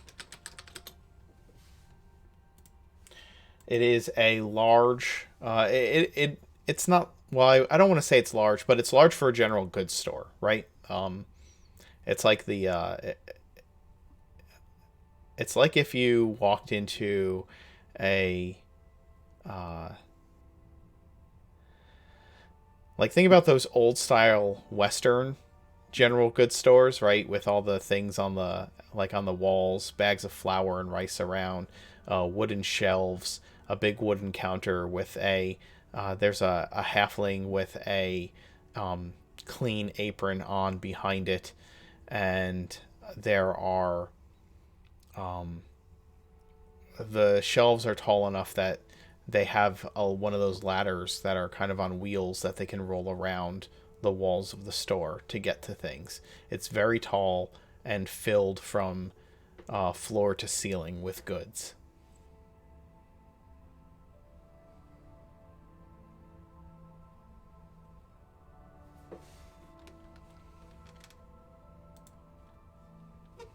Um, is there like a customer service desk? Yeah, there's a counter with like I said, there's a counter with a halfling behind it in a clean white apron. He's got a very friendly disposition as you approach. Hello, fine gentlemen. Welcome to Aveli's Costa. General goods, grocers, whatever you need. How can we help you today? Do you have a manager of sorts we could speak with? He kind of looks at you funny. Whatever do you mean? Just a few clerks. The owner's not here today. I run the counter here, and I have a few stock boys at my disposal. Were you looking for something special order? I was just looking to speak with the owner, if that could be arranged. Mr. Veli, he doesn't come by very often anymore. He has other businesses to run.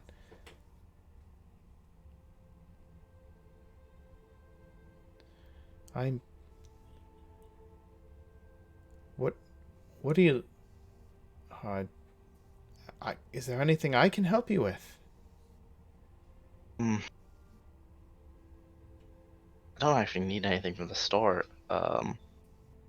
No, not if we're staying in town for a while. Yeah. I mean, eventually we'll need feed and stuff, but that's not till we leave. That's not yet.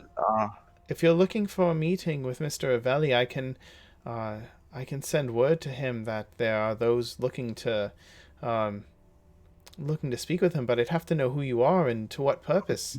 I'm not just going to tell the owner of the shop that some men off the street came in looking for him.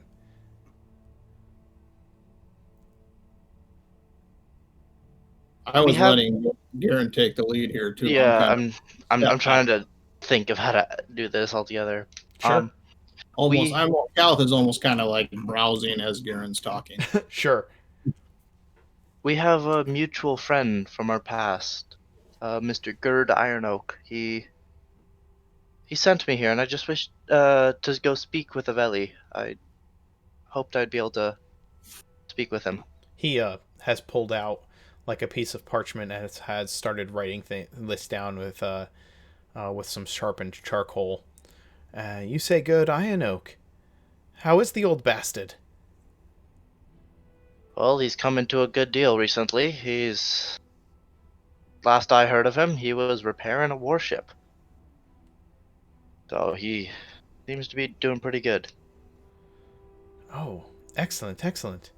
Good for him. And aye, good for him. You say he sent you up here for work. Yeah. He sent me up here for work. He nods. Well, and the particular type of work you're looking for, sir?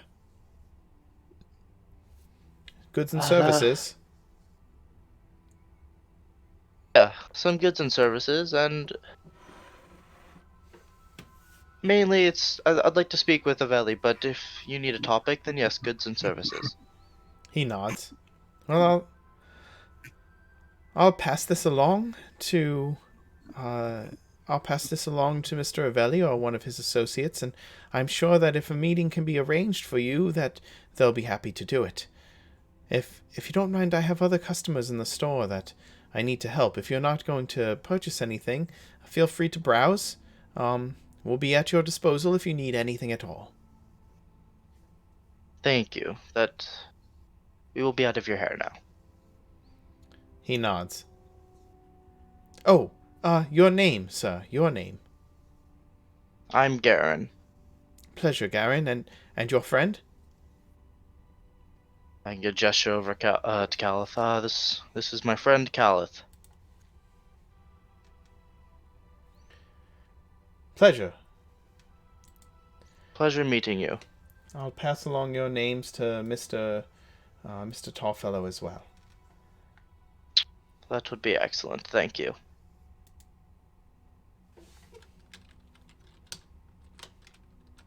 And I guess I'll start heading out the door. Unless Calith, you want anything? Nope, I'm good. So yeah, I guess we start heading out and walking back towards the inn, I guess. I don't Sure. have anything else. Yeah. Okay. I've got to make a lot of notes for this adventure. All right. You head back to the inn. And in the meantime, Michael, after your dealings at the bank, what was your next step?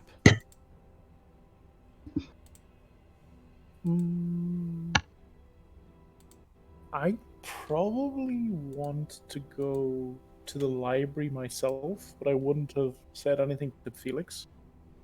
Okay. But just any local library. There was no special library. Sure.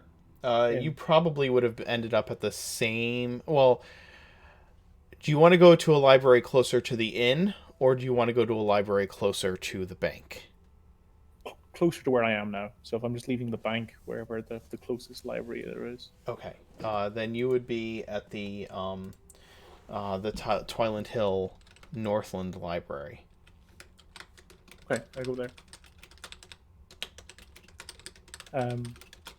I'd wait politely until a librarian came over to me. Sure. When you approach, there is a large stone desk with several librarians behind it. This building looks more like a government building than it does like a public library. And there are several librarians behind a big stone desk, as I said. Okay. You could approach that. I'm trying to look at my notes, but I can't seem to find it. I would say to the librarian, I'm looking for information on the Horned Order. Is that the... Yes, that is the name of the organization that is hunting you. I just look for some background information or any historical information that they may have. She nods. References to the historical dealings of organizations and things of that nature can be found this way. And she leads you to a series of shelves that are labeled reference. They are in... Well, they're in a decent order. You'll have to kind of go through them yourself, but don't put anything back. Just bring it to the desk when you're done. Okay, thank you very much. And I'll smile. She nods at you. She doesn't return the smile. And she does, but it's like this curt little perfunctory smile Got and it. heads back to the desk. Go ahead and give me an investigation roll for Sure. searching for information on the Horned Order. Can I tell you before I roll what specifically I'm looking for? Absolutely. So I'm specifically looking for families that are tied to the Horned Order, Okay. like, um, like, rumors or family ties or Sure. senior family members who were rumored to belong to the Horned Order, that kind of stuff. Okay. Give me. Go ahead. I'm sorry. Investigation check, you said? Yes. Give me an investigation check, and I'll let you know what you find out. Ooh, So I will you. use my inspiration, actually, Yeah. Go ahead. because that was awful. It was awful. And that's even worse. Oh. You know what the problem is, right? I didn't dab enough. No. Oh, Cal You took were all of dabbing. it. Cal took them all. Calix took all the 20s. All the That's good why rolls. that's why I didn't want to roll. You spend a good like 20-30 minutes. Time just kind of slips by as you're skimming through different books. There's histories of religious sects. There's ones that are like cults and societies of Northern Order, ancient orders of the Valkyrian Empire, things like that, and you only find one reference to the Horned Order in a book on like obscure cults and societies, and the information there is about is just stating that sometime in the early days of the empire, a noble family, there were some noble families who began to become more wary of the presence of creatures like tieflings, dragonborn, and sorcerers showing any evidence of a draconic nature, and they formed a group called the Horned Order in order to quote, protect the lands from such unclean creatures. And that's about the only thing that it really states about the Horned Order. I'd like to go back to the desk where the woman who gave me the curt smile was. Mm-hmm. And I'd say I'm not much of a academic. I was wondering if you would possibly be able to do something for me, which I'll happily compensate you for. I'll give her the name of the tavern that I'm staying, and I'll explain to her I'd like names of families that are associated with the Horned Order, and I'll put 10 gold on the counter in front of her.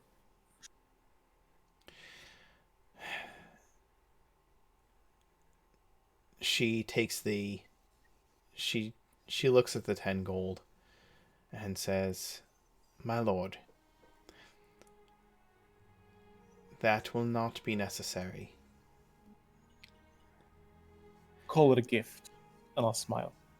She pierces her lips and kind of looks around a little bit before slipping the coin off the desk. "As I said, that will not be necessary, but we do help those with research who need it. I can spend some time looking for what you need and contact you where you're staying once I've gathered some research for you. I will tell you that obscure secret societies that are rumored to exist are a bit difficult to find information on." I look at her strangely, given that she mentioned like secret societies, and I have a small smile. And just as I'm about to turn, I dab and I walk out. I'm gonna start like reducing your intelligence every time you dab. Oh my god. Oh. For such a serious character and tone for Michael, he does an awful lot of silly poses. Yeah, that's what he does. I see. Yeah. All right. That's how he rolls. Felix, you spend some time at the library as this kid leads you to some books on fables of the early Valkyrian kingdom and tales of the elves. And he tells you this is the oldest stuff we have. Thank you, young one. By the way, what's your name, kiddo? Nick. Thank you for your help, Nick. Let them know I'm going to be putting in a complaint when I leave, but I'll say something nice about you. He smiles and nods. I think all I'm going to be doing for most of the day is just sitting down and reading. Okay. Is there anything else any of you wanted to do before you would meet back at the inn? And what time of day would you all plan to meet back? We said Dinner supper time. time. Okay. Okay. Is there anything else you all would like to do between here and there? Which was the gang that you said had the artificer tools and stuff, or all had the jankily created? They're rumored to sell faulty artificery to people. Who And was And that? the scrappers. They're arms dealers too, so they're would they arms have dealers. like a legitimate weapon shop as a front, or They don't. That's the scrappers. And when I say arms dealers, I mean like dealing with like big explosives, orders? explosives and big orders. Yeah, things that are volatile and incredibly dangerous. Not just like stuff you can find in any store, but things that are things that should not get into the hands of the public, right? So perfect things for a robot to go speak about. All right. Yes. Did you want to go there because it's across town and would probably take you the rest of the day to Just to get there. not just to get there, but like that I think you could probably get there and get to the inn without much trouble. Okay then. I think I'm gonna bid Calith goodbye and try to go speak with these guys now. Okay. All right. Sounds good. Yeah, Caliph might stop in to the alchemist and see if he learned anything about that fungus, just out of curiosity's sake. Other Okay. than that, he'd just go back to the inn after that. Sounds good. Let's take another quick break, and then when we come back, I'll deal with those things. Okay? All right. Sounds good. Cool. All right.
All right, we're back.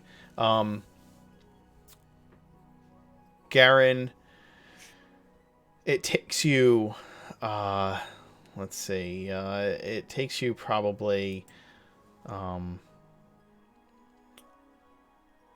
like a 7 or 8 mile walk from where you are to get to this construction and engineering firm in the Southland district. You have to go like down the main road and through a gate, like a city gate, to get to it. People kind of give you sideways glances the whole time as you pass by. When you arrive at this like it's like a shop, but it's in a it's a business front, and let's see, I need a good name for this.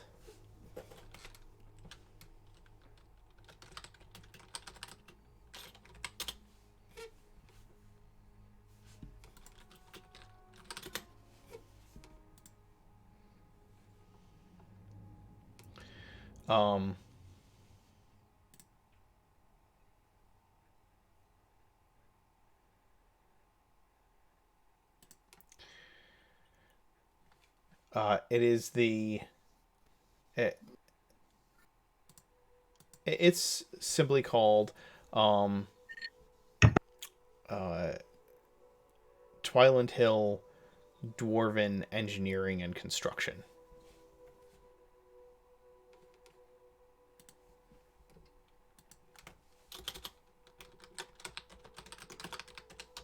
Is Twiland Hill a big union town? It is. Lots of unionized labor. Okay. Exactly. Oh yeah. It's gilded. You know what I mean? Yeah. Guild Got it. halls. Garen, you need to grease the unions. And as you enter,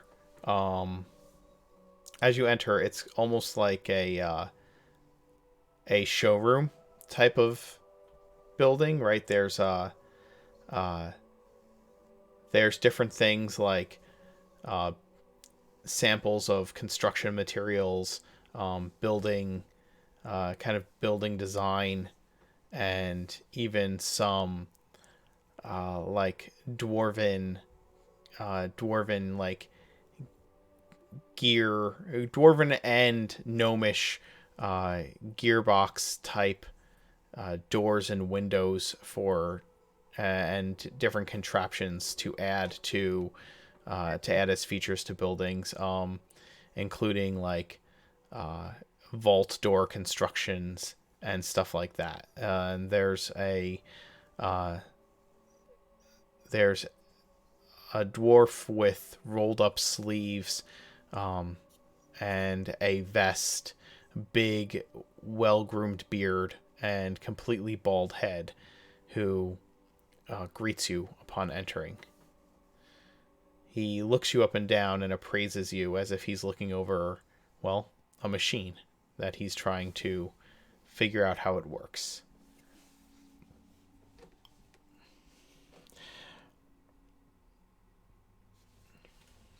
Hello, sir. Welcome to our showroom floor. Are you looking to purchase some work?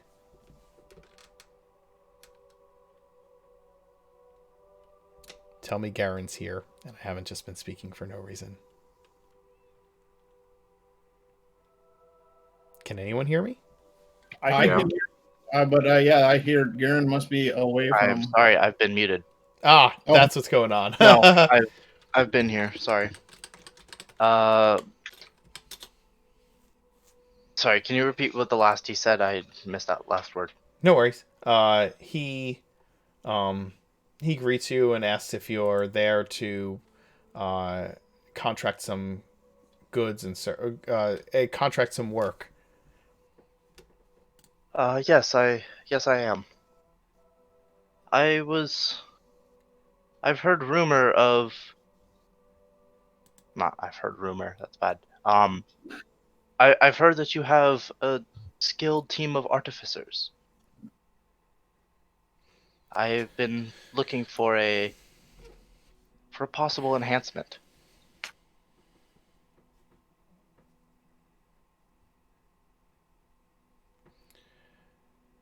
Well, we do have some artificers we have a artificer in house who that designs some of the mechanical workings of doors like this, but he doesn't do private work. He works for the firm.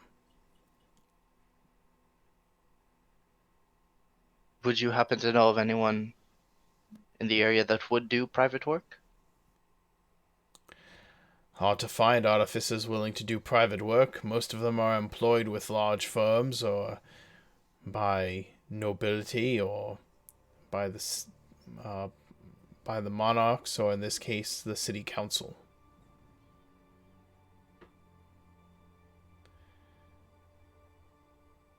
What did you hear about artificers and our work, sir? He asks you, and this is a little more guarded. No more. Okay. He hasn't offered a name yet. He had of his. Yes, he hasn't offered you his name yet.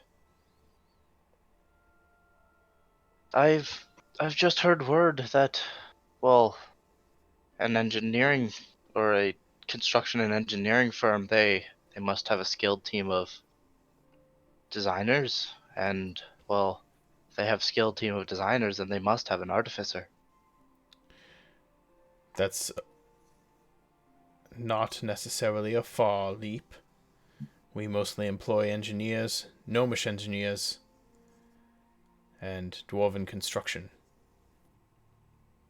Well, if perhaps then not a private or a personal employee for an artificer, do you perhaps have an engineer that could design me something? Mayhaps. I've never seen anything like you before. I am a strange sight, but I this does not mean I am any less here or alive.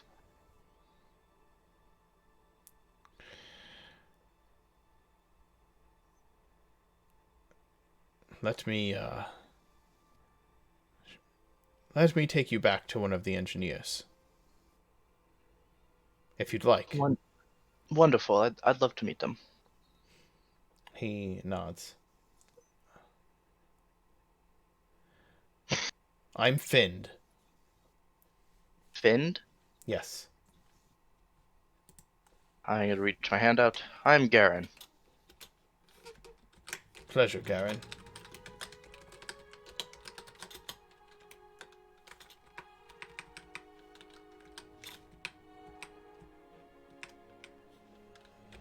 Is he taking me somewhere? Yeah, he's taking you. He takes you back, like through the showroom and through. There's like a door at the back of the showroom that leads into more of a warehouse area, and you can hear hammering and you can hear tools working things in this area. And he leads you back to a desk in one corner where there is a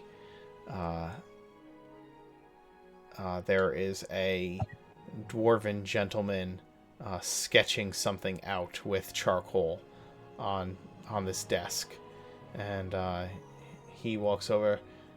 Hey, Krov. The dwarf looks up. This here's Garen. Garen Krov. Krov's my brother, and an engineer. I'm sure he'll be interested in helping you out. Krov kind of looks at you wide-eyed. A Warforged? By the gods.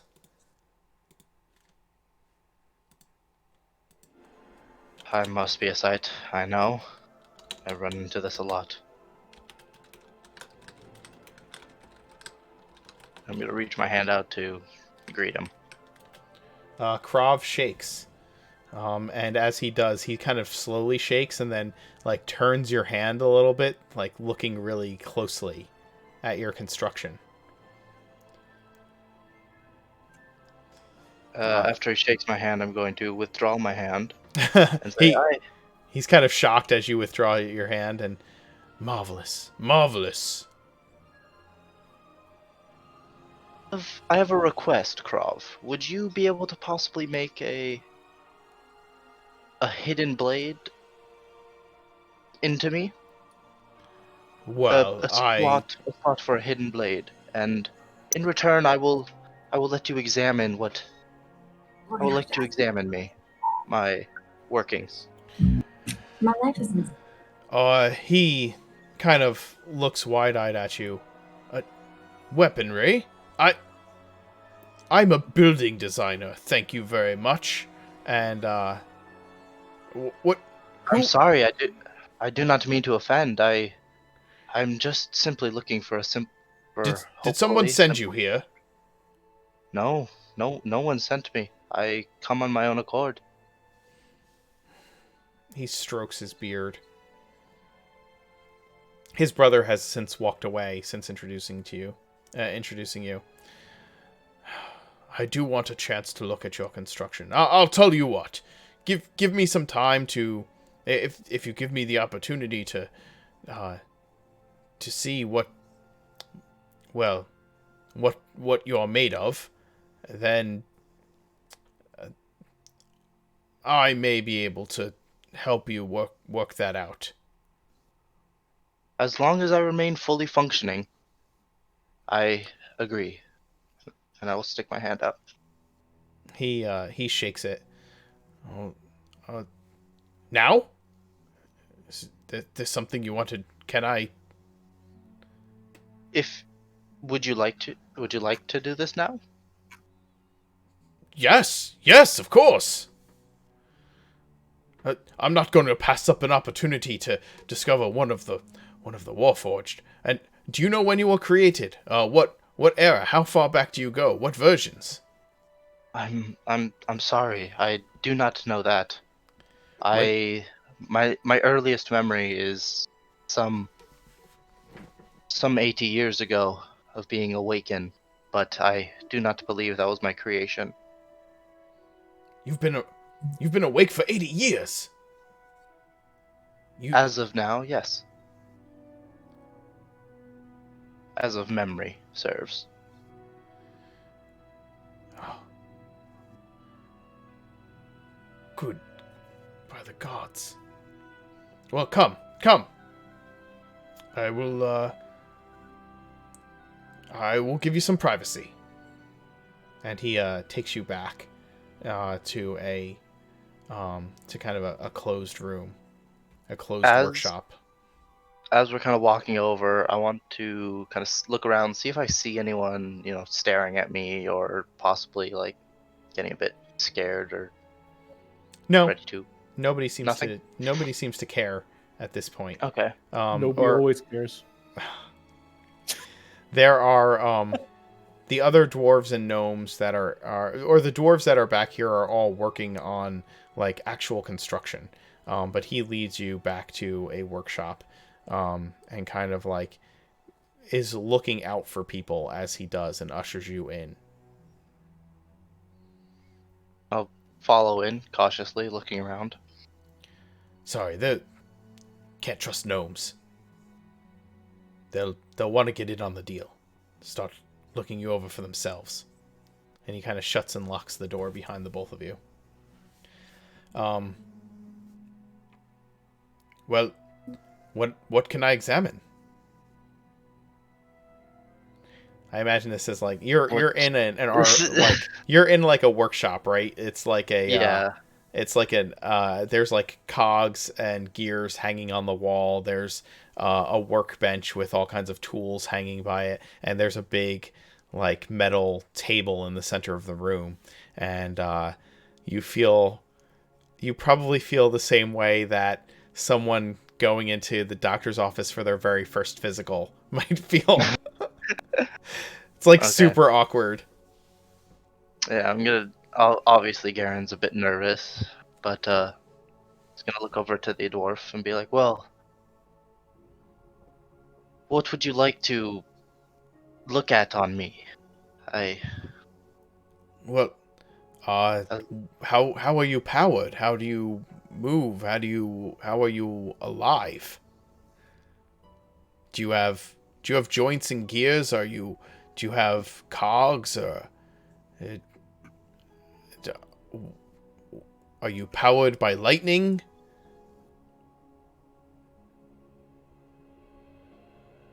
I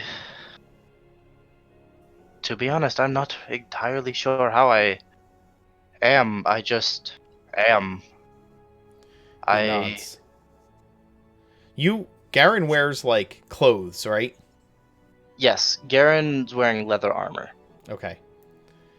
Well, if you'll maybe remove your jerkin, I can examine your back and see spinal construction and how everything's connected. As long as you take me apart, as long as you do not take me apart. No, no, Very no, no. I want to see how you function. I don't want to. I won't. I promise. You have my word. So I'll say very well and take off my leather armor, I guess. Okay. And he begins prodding at your back. Um, what you asked for before. A hidden blade. We do have people who do things like that.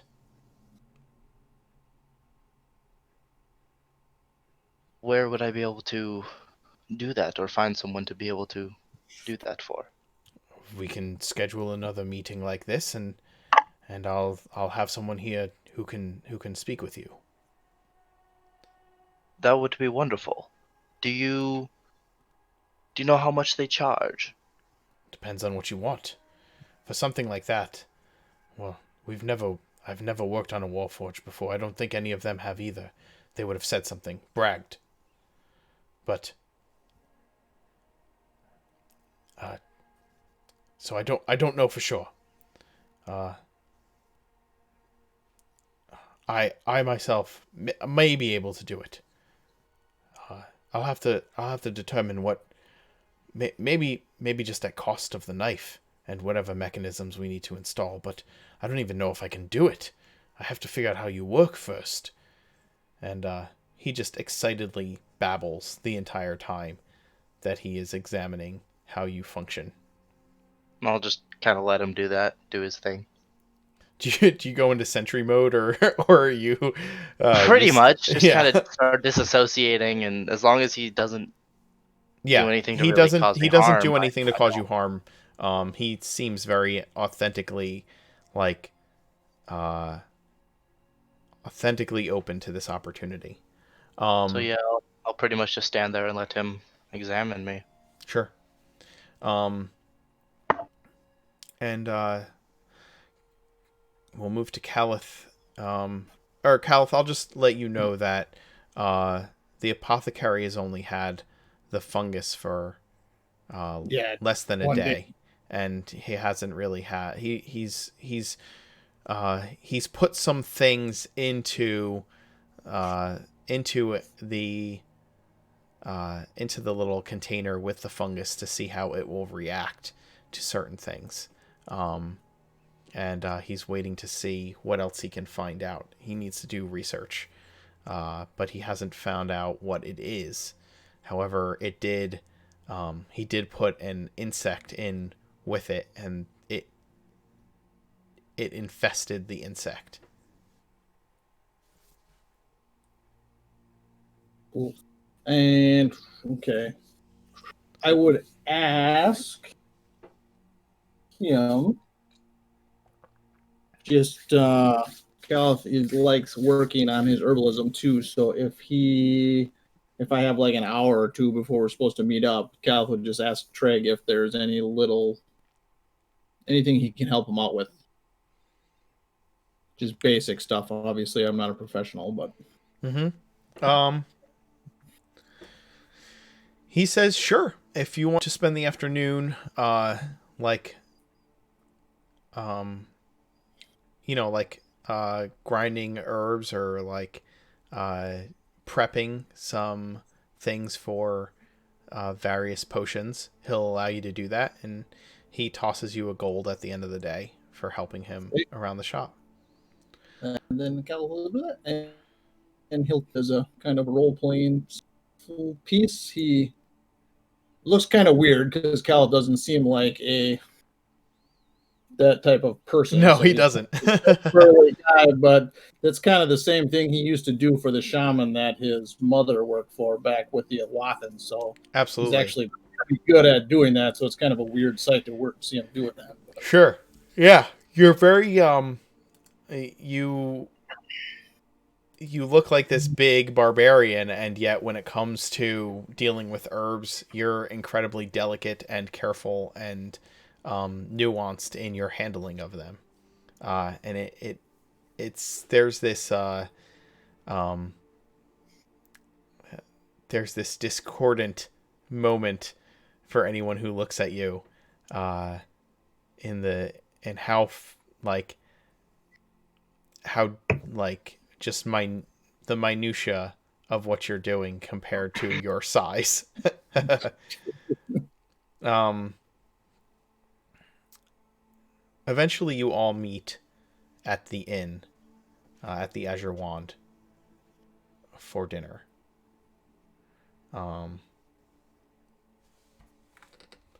Where did I put down the name of the proprietor of the inn? Or did I not? I don't think we met the That proprietor. is- We met the girl. I don't remember her name. Beatree. Yes, Beatrix. Beatrix. Yeah. Yes. Okay.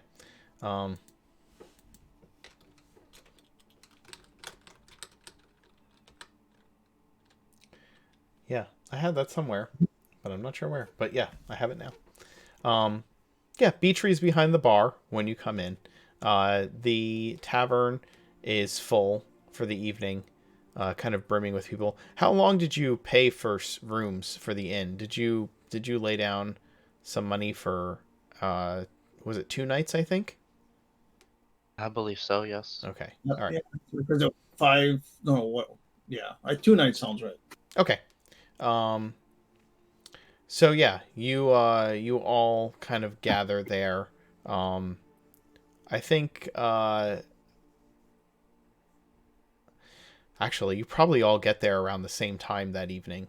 And the place is fairly full. Finding a table seems to be a bit hard. There are a variety of groups in the inn. There's various individuals as well as, like a group of, there's a group of the watch sitting off in one corner. There are several,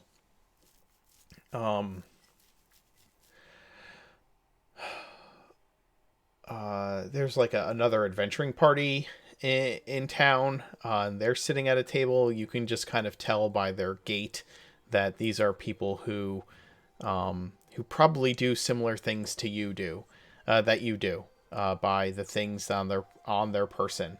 And there's a group of like, construction workers. There's some dock hands. It's just full. It's very full, very active. There's a lot of travelers in this bar. It specifically caters to travelers.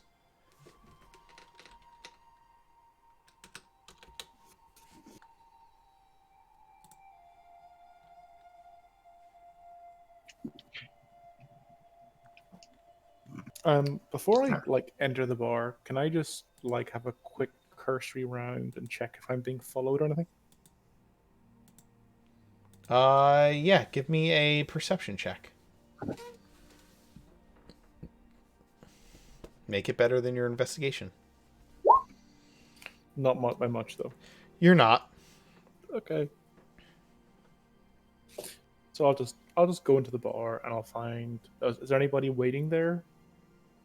I don't know who would have shown up first. That's up to you guys. Okay, I'll go first, and I'll take a quiet corner table. Like I said, the bar's really full. You find, I'll say, yeah, you eventually find a table. People kind of move around and get up, and as they do, you claim a table in the corner.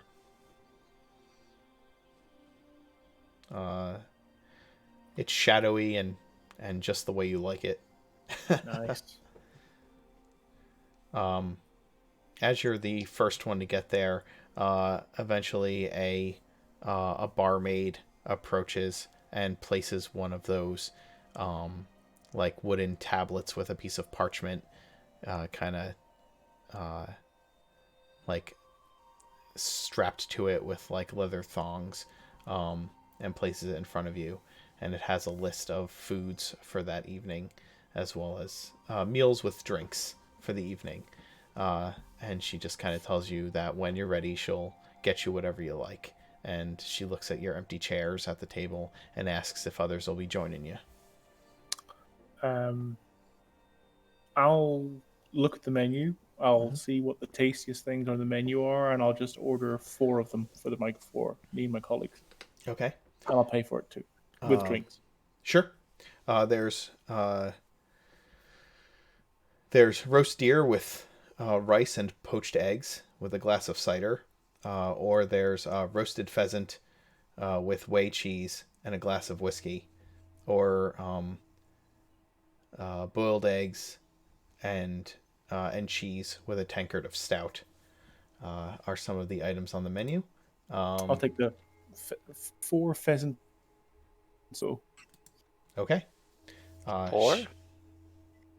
And I'll just pay it, whatever the total is. Okay. She nods gratefully, and it costs you like a gold for all 4 meals. Sure. So I'll give her 2, and Okay. I'll kind of like whisper in her ear as she kind of like bows down to get the gold. If she can find me a messenger that's reliable. She nods and she says, "Right away, sir." And as you do, as she does, and walks away, Caliph walks in. Got it. I raise my hand and kind of like show him over.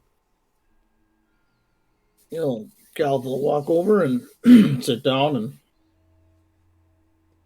say hello. I said, Ask him hope how you don't it went. mind. Hope you don't mind. I've ordered dinner for us. Excellent. I'm hungry after the day I've had. She brings over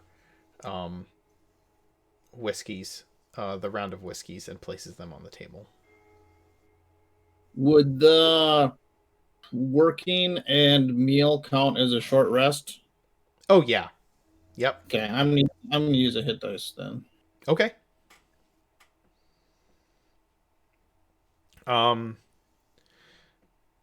Felix, you would probably be the next one to show up. Okay. And you see the 2 of them sitting at a table. Yeah, I step in, take a look around, make my way over to them. He looks visibly different. A bit more deep, like lines.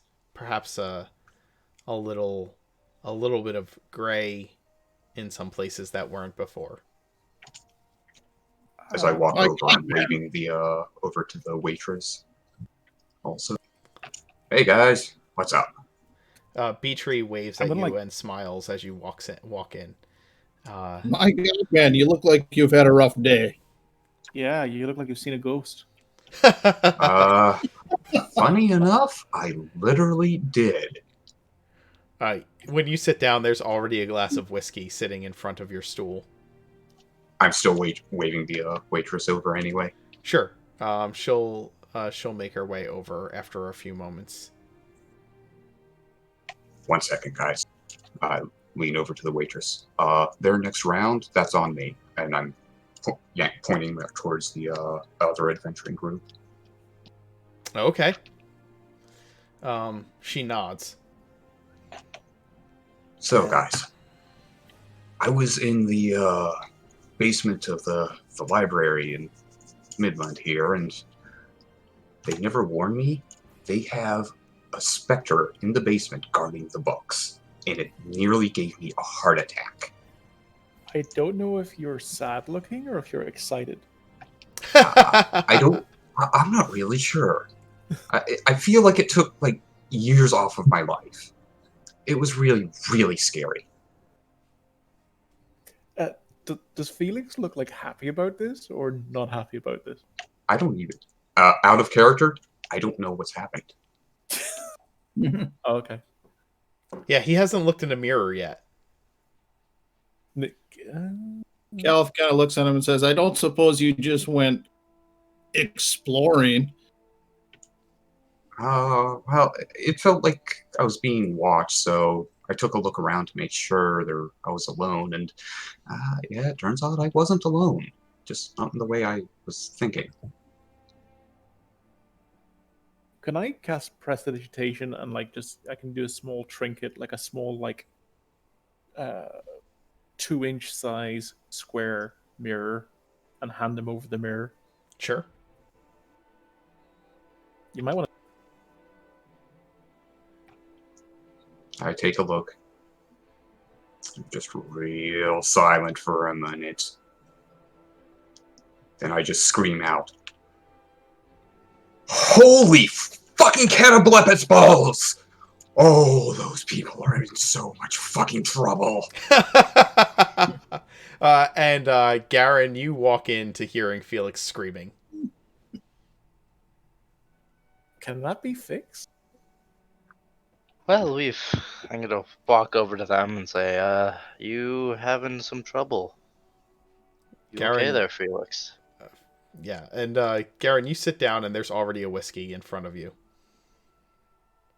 I am going to look at it and look over back at Felix and say, is something the matter? Kind of push the whiskey over. I can't drink. I down my whiskey, then I down his.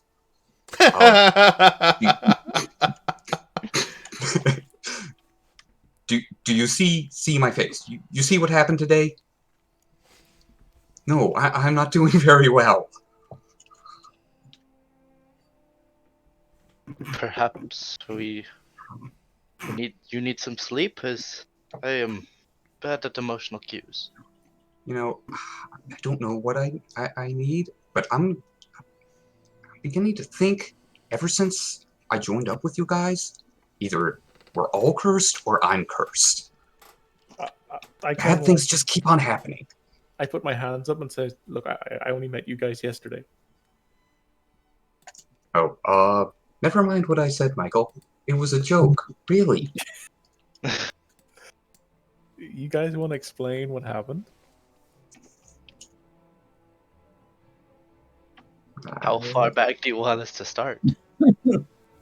At the beginning?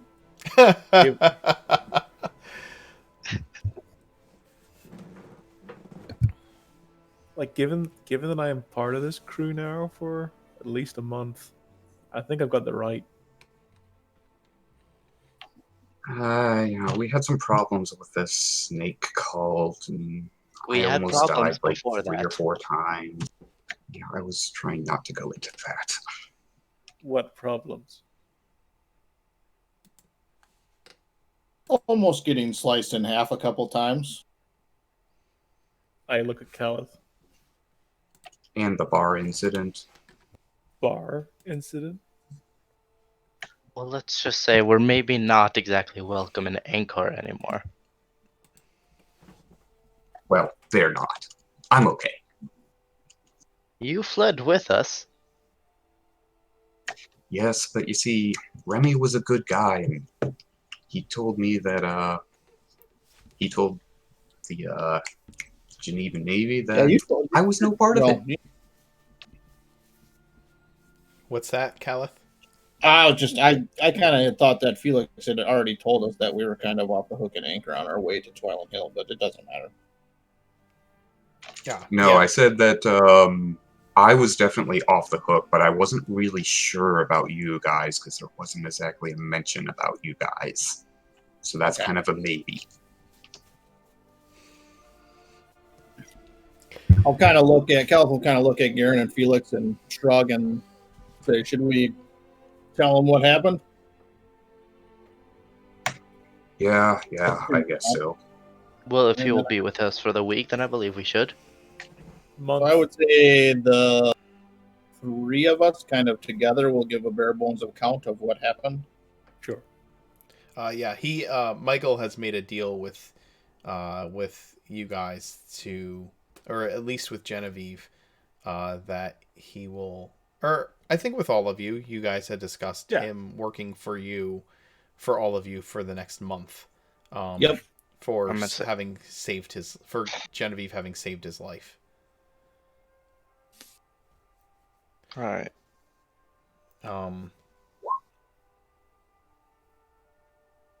Yeah, the other adventuring party gets a round of ales, and they look over at your table and raise their glasses to you.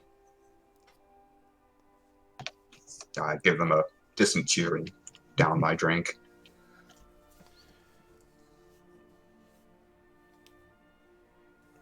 And we want us to role play the bare bones thing, or since Steven kind of knows, I just kind of will assume that It's up to you guys. If you guys want to tell him what happened from the perspective of your characters, you can go ahead and role play that out.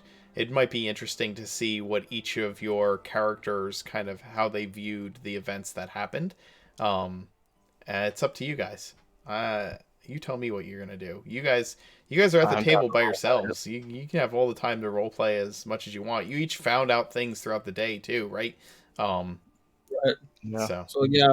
Cal tells Felix not to get too drunk because we made a contact, so we have another place to go after dinner tonight.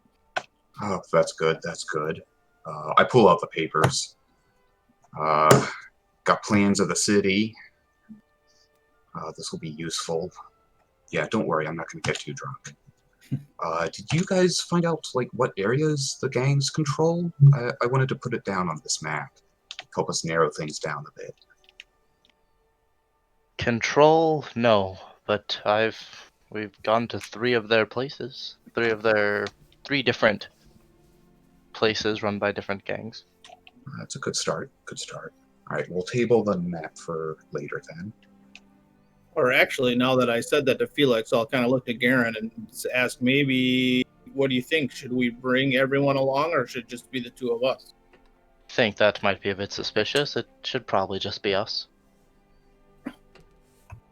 Going along to potentially an underground fight club and bringing a wizard and this man with us.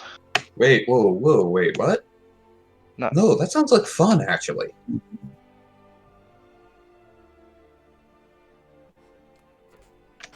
Who's fighting? Which of you guys is going to fight? It's not necessarily fight, but None- well,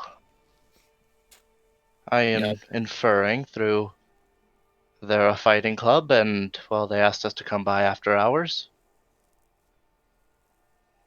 Yeah, they said it. Well, like Garen said, he said, I couldn't fight tonight, maybe next week, but if we showed up tonight, we could just be spectators.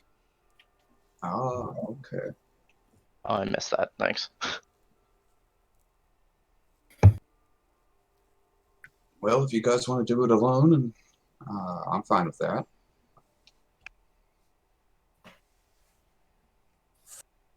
So, did you guys decide to forego retelling the tale of nobody, and just kind of gloss over, like, hand wave that you explained to Michael what happened? I'm down to roleplay it if you guys want to. Yeah, I'm down. Okay. All right.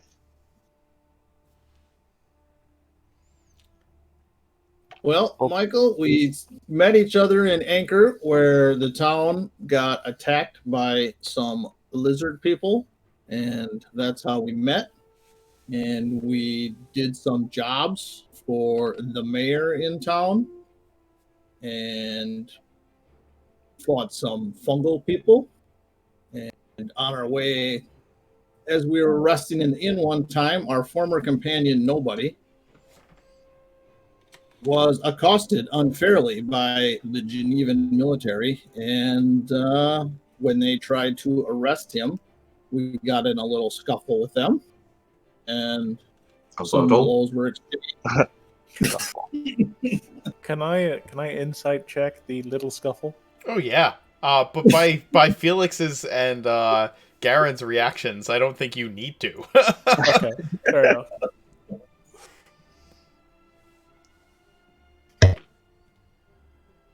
And we had to leave town in a hurry, and so we did. And as we were heading out of town, well, maybe you guys want to elaborate on the little scuffle. Little scuffle number 2, the temple. Oh, Yeah, Right. we essentially we got the hell out of Anchor. Wound up resting near a temple, and I might have wandered off and tried investigating it. we were resting at night, and this one decided to go off on his own, and he got attacked by snakes, and then their god. Their Uh, god. It turned out it was a snake cult in the temple, and they really didn't appreciate our presence. We barely got out. Nobody actually wound up sacrificing them to give us enough time to run. Nobody. That's a kind of a strange name. Would you have assumed it was a name, or it's like, what do you mean nobody sacrificed themselves? I assume context matters. yeah, I'm sure. He was a strange being. Strange but noble. He saw that we were in trouble and bravely gave his life so that we could get away. And as we once again fled another near-death experience, we guys have ended up. You guys have a lot of near-death experiences, right? It's been a month. As long as We we're haven't not even- being chased by a military or a snake or a turtle, I think we'll be fine. A turtle. We haven't even got to Felix's true near-death experiences yet. All of our near-death experiences, Uh, actually. When he asks the question, a turtle, what exactly is Felix's reaction? Oh God. I just put my face in my hands and oh God, I don't want to think about this. Yeah, after we ran from the temple, we wound up going through the night in a town called Nearmore. Turned out to be sort of a nice place at first, but then we ran into this turtle that, well, he kind of tried to kill me several times. What did you And do to him? We didn't do anything. He was a dick. He tried to kill Felix, and so we tried to kill him back. And after we tried to kill him back, we all kind of got a little bit arrested. Yeah, that whole turtle thing was a mistake. He was a bounty hunter. He was after me. The bounty shouldn't have even been on me. It got straightened up. Is he dead?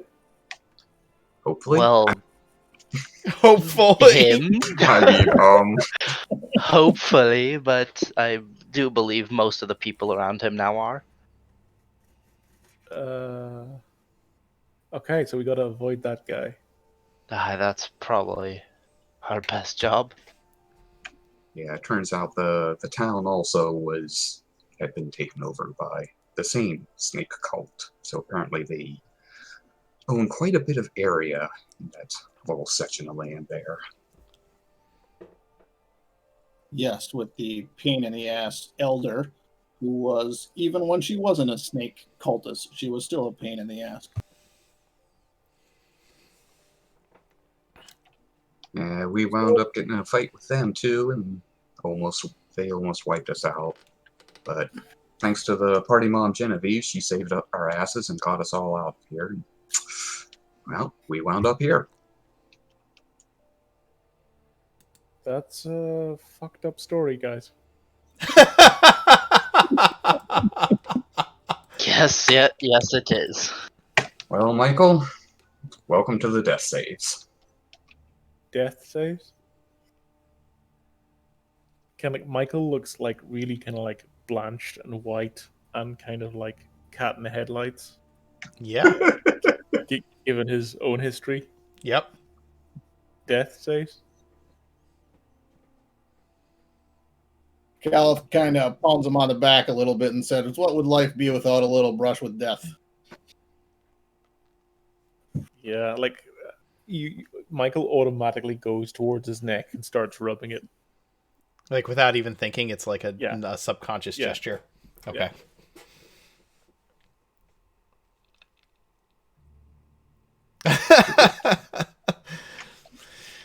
Hey, Michael, the good news is that we're all still here. Yeah, 1 month. 1 month.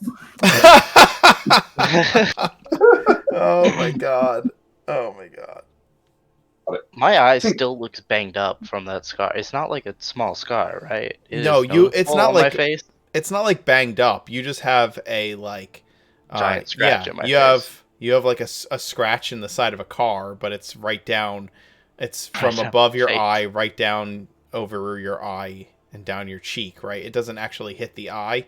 It's just like forehead and cheek. Right. Yeah, but I was just making sure it is definitely noticeable. Okay. Oh yeah, it's noticeable. Yeah.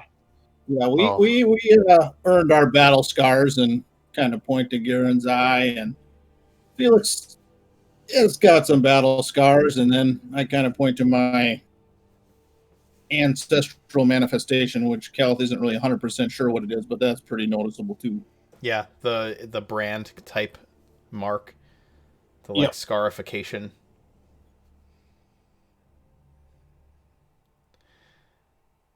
Well, Michael, Okay. what have you gotten yourself into?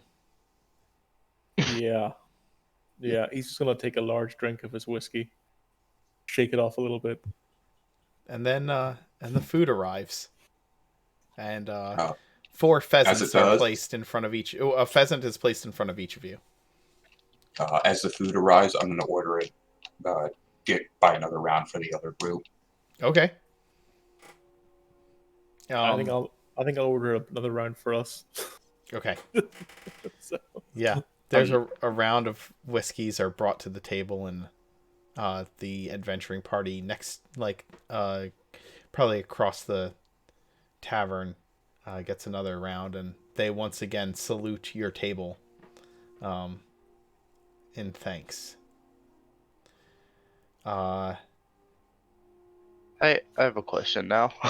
Okay. Does the food look really good? Yeah. Oh yeah, it looks really good. Garen, upon seeing all this really nice food, is going to look down. He is going to sigh heavily. He is now disappointed that he can't eat that. Oh. Push the food over to Caliph, who is probably really Tearing- exhausted the day he's Yeah. had.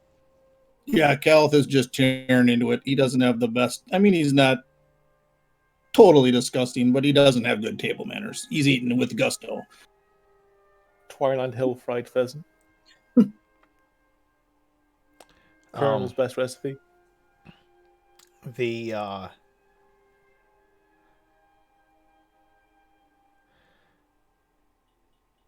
you're all eating, and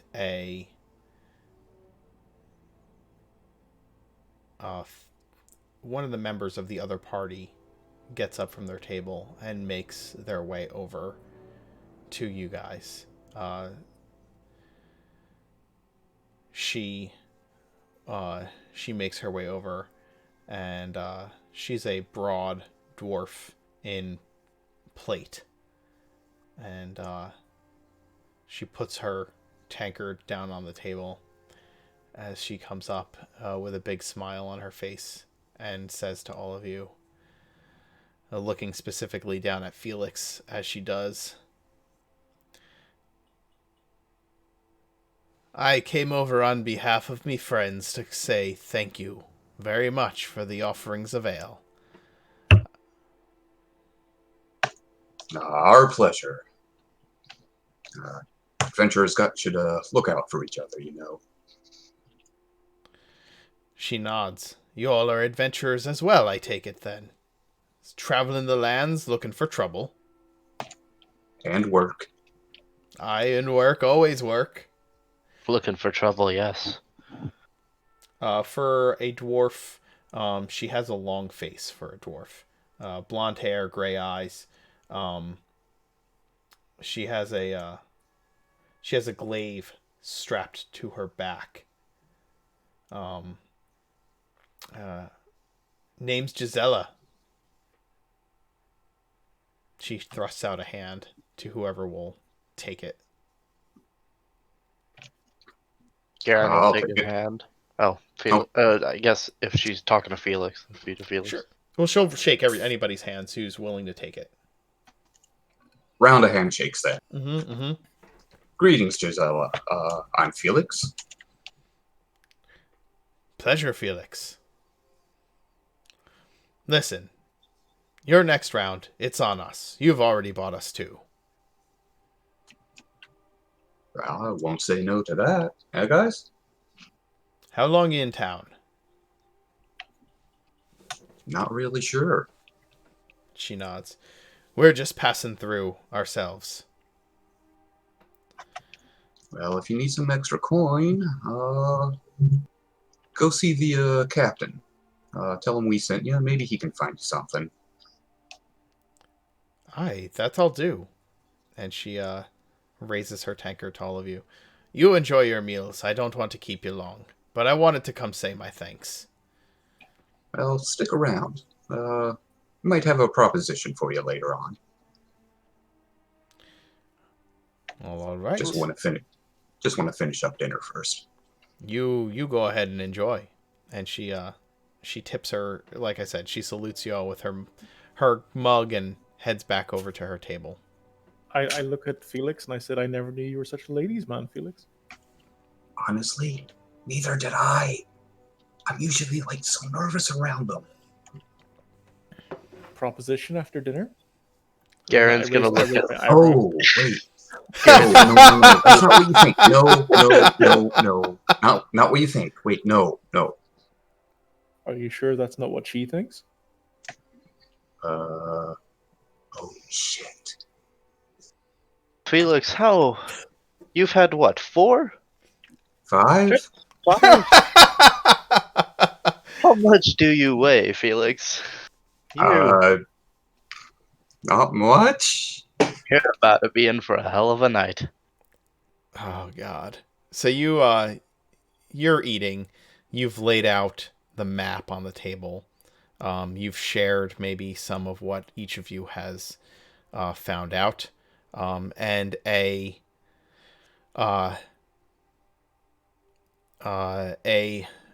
boy comes into the inn and runs up to and the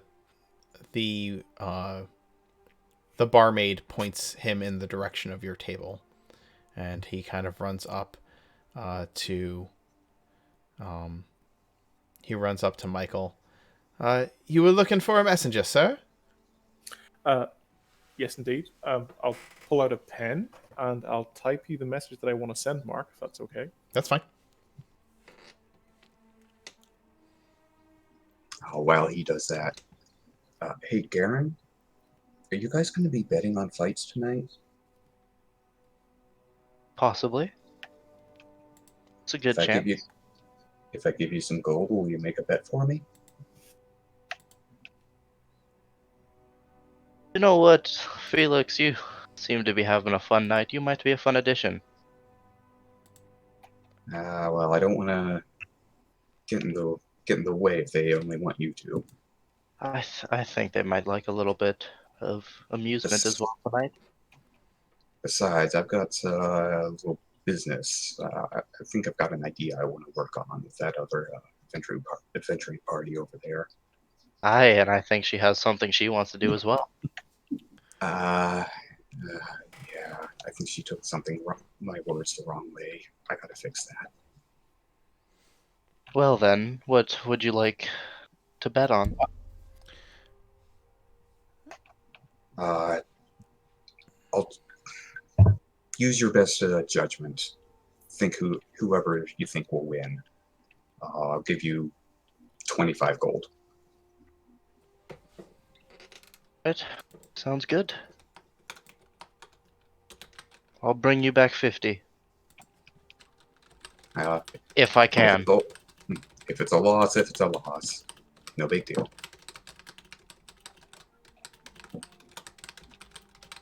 We should probably get going. Garen and I. I'll hand the note to the boy and I'll say, please deliver this to the Imperial Bank.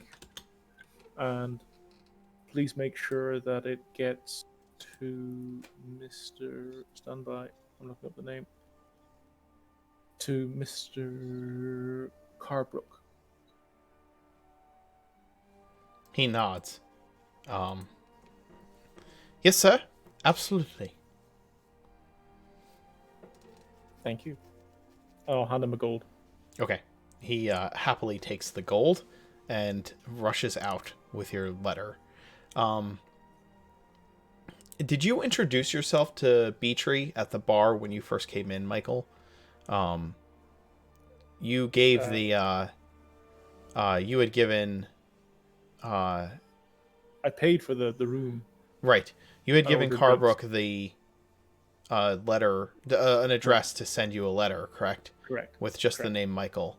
Yeah. But would, if somebody came to the inn with a letter addressed to Michael, did you put like what room you were staying in? Is that something you would have left, or would it have just been like at that inn? Yeah, I would have said like if I had a room, I would have said what number it was, or I would have said like ask at the bar for my name, Okay. some identifier. Okay. Then as the barmaid comes back around to your table, she drops a letter to you. Sure. This came for you today, sir. Beatree just handed it to me. Thank you. And I'll tip her silver just for giving me the letter. Okay. She makes sure she comes back to your table frequently. It has the official like letterhead of the bank on it. I won't open it up in public. I'll Okay. check it when I'm in the room. Okay. Go. Okay.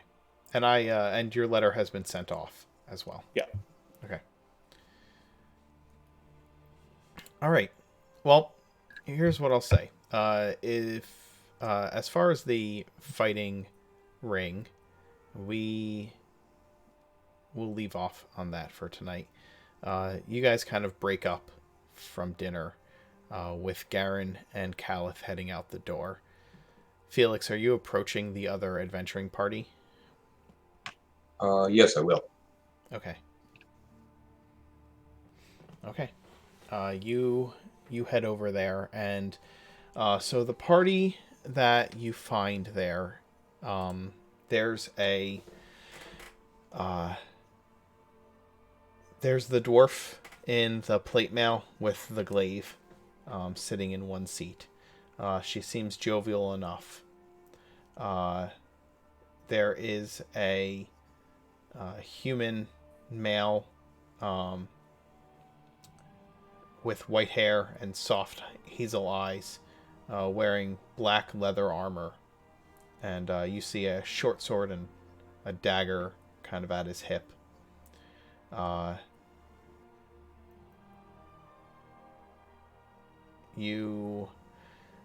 There's a female halfling who is a little heavyset and has like brown hair, shaggy brown hair. She wears leather armor, carries a hammer. And the last one is a male halfling with cropped copper hair, green eyes that are bright. He's wearing plate mail as well and has a quarterstaff like leaned against his chair.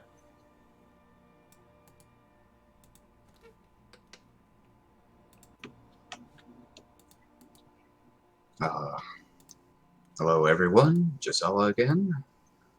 You mind if I guys mind if I sit down for a little bit? Wanted to have a quick little chat with you guys. No. Feel free. Sit. Thanks.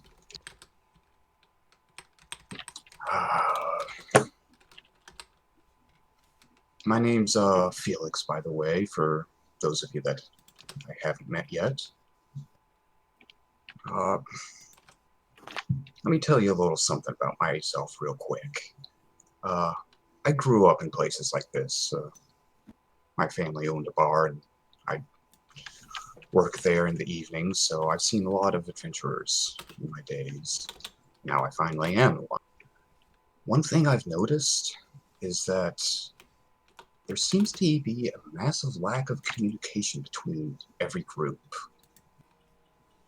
I think that all of us would benefit if we managed to set up some kind of communication network. After all, knowledge is true power. Now, I'm not saying you have to join, I'm just saying think about it. If you like the idea, maybe tell others. Just quietly kind of grow it.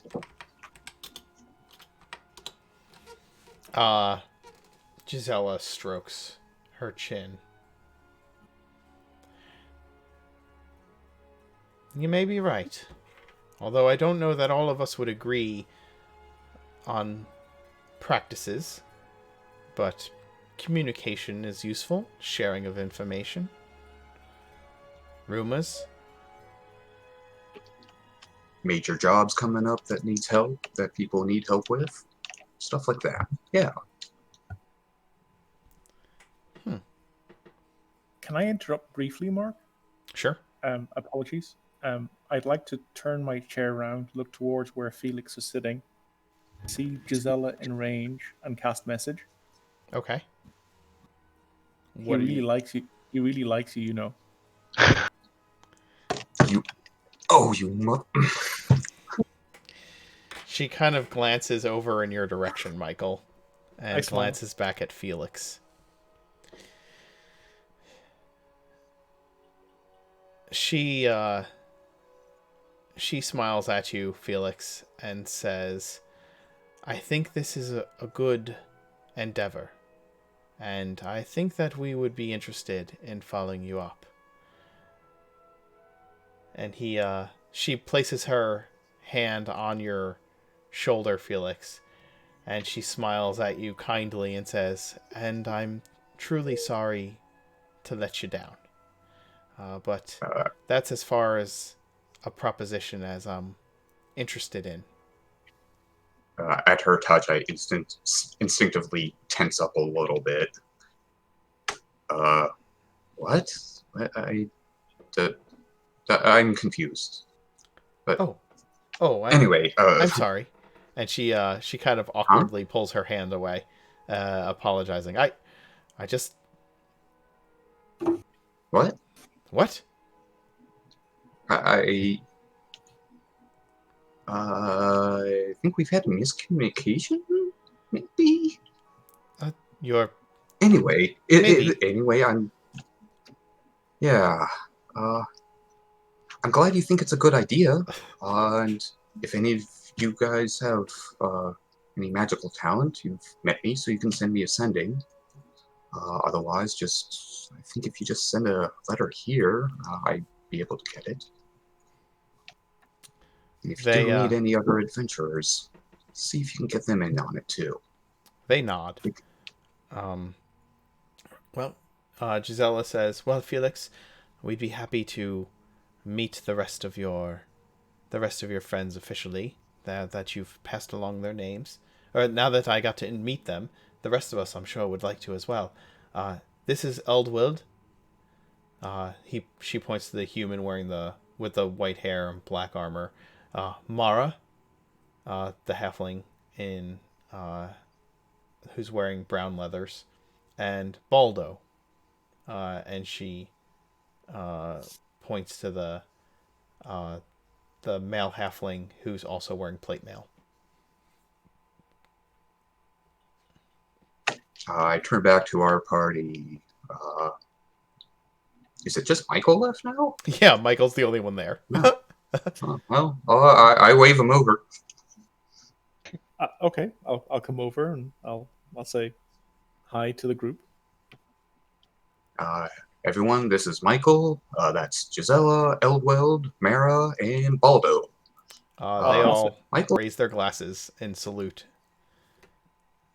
giving you. I'll say hello to everybody and raise my glass, and then I'll just give a slight nod of the head to Gisela and a smile. She gives you a funny look, and looks back at Felix. I think he's the one who's got the miscues. Huh? Still not sure what you're talking about. Maybe it's But a local maybe. thing. Michael here is actually a new member of our group. Ah, what brought you into their friendship? And she kicks out a table or a chair from under the table, like for you to offering it to you. Okay, I'll take the seat and I'll explain how Genevieve valiantly saved my life, and I'll just tell a couple of old war stories, and I'll order a bottle of whiskey for the table. Nice. She kind of chuckles. So you're the one who likes someone. She is a magnificent fighter. Would be pleased to meet her. I smile and I say, "So will I." Oh my. I'm gonna say let's wind it down with you guys kind of drinking and hanging out with this other party into the evening, and with Garen and Caliph heading over to the gym. You guys get there and the trainer meets you outside and lets you in, and there's a stairwell off to one side, and he takes you down several levels, and we'll end with him opening the door, opening a door, taking you down a hallway, and as you start walking down this hallway, you can hear louder and louder the roar of a crowd, and when you step through the beaded curtain at the end of this hallway, you find yourself in a very, very crowded room, filled with all types of people. In the center of this crowded room is a large hexagonal fighting pit filled with sand and blood. Two men are battling it out in the center of this fighting pit. Off to one side is a wall made of slate and being marked by several gnomes holding chalk.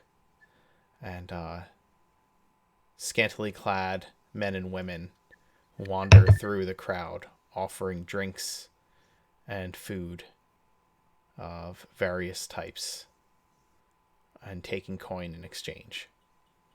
And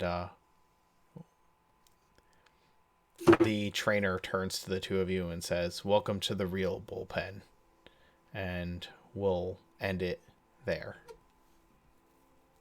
Nice. Nice. I love it. All right. Well, thank you for joining us this evening. I know it was a bit of a jaunt around the city type session. I hope you enjoyed getting to know a little more about Twiland Hill. And guys, thanks for the great game. We will see you all next Saturday. Shout out to our new sponsor. Thanks. Yeah. Thanks, chat.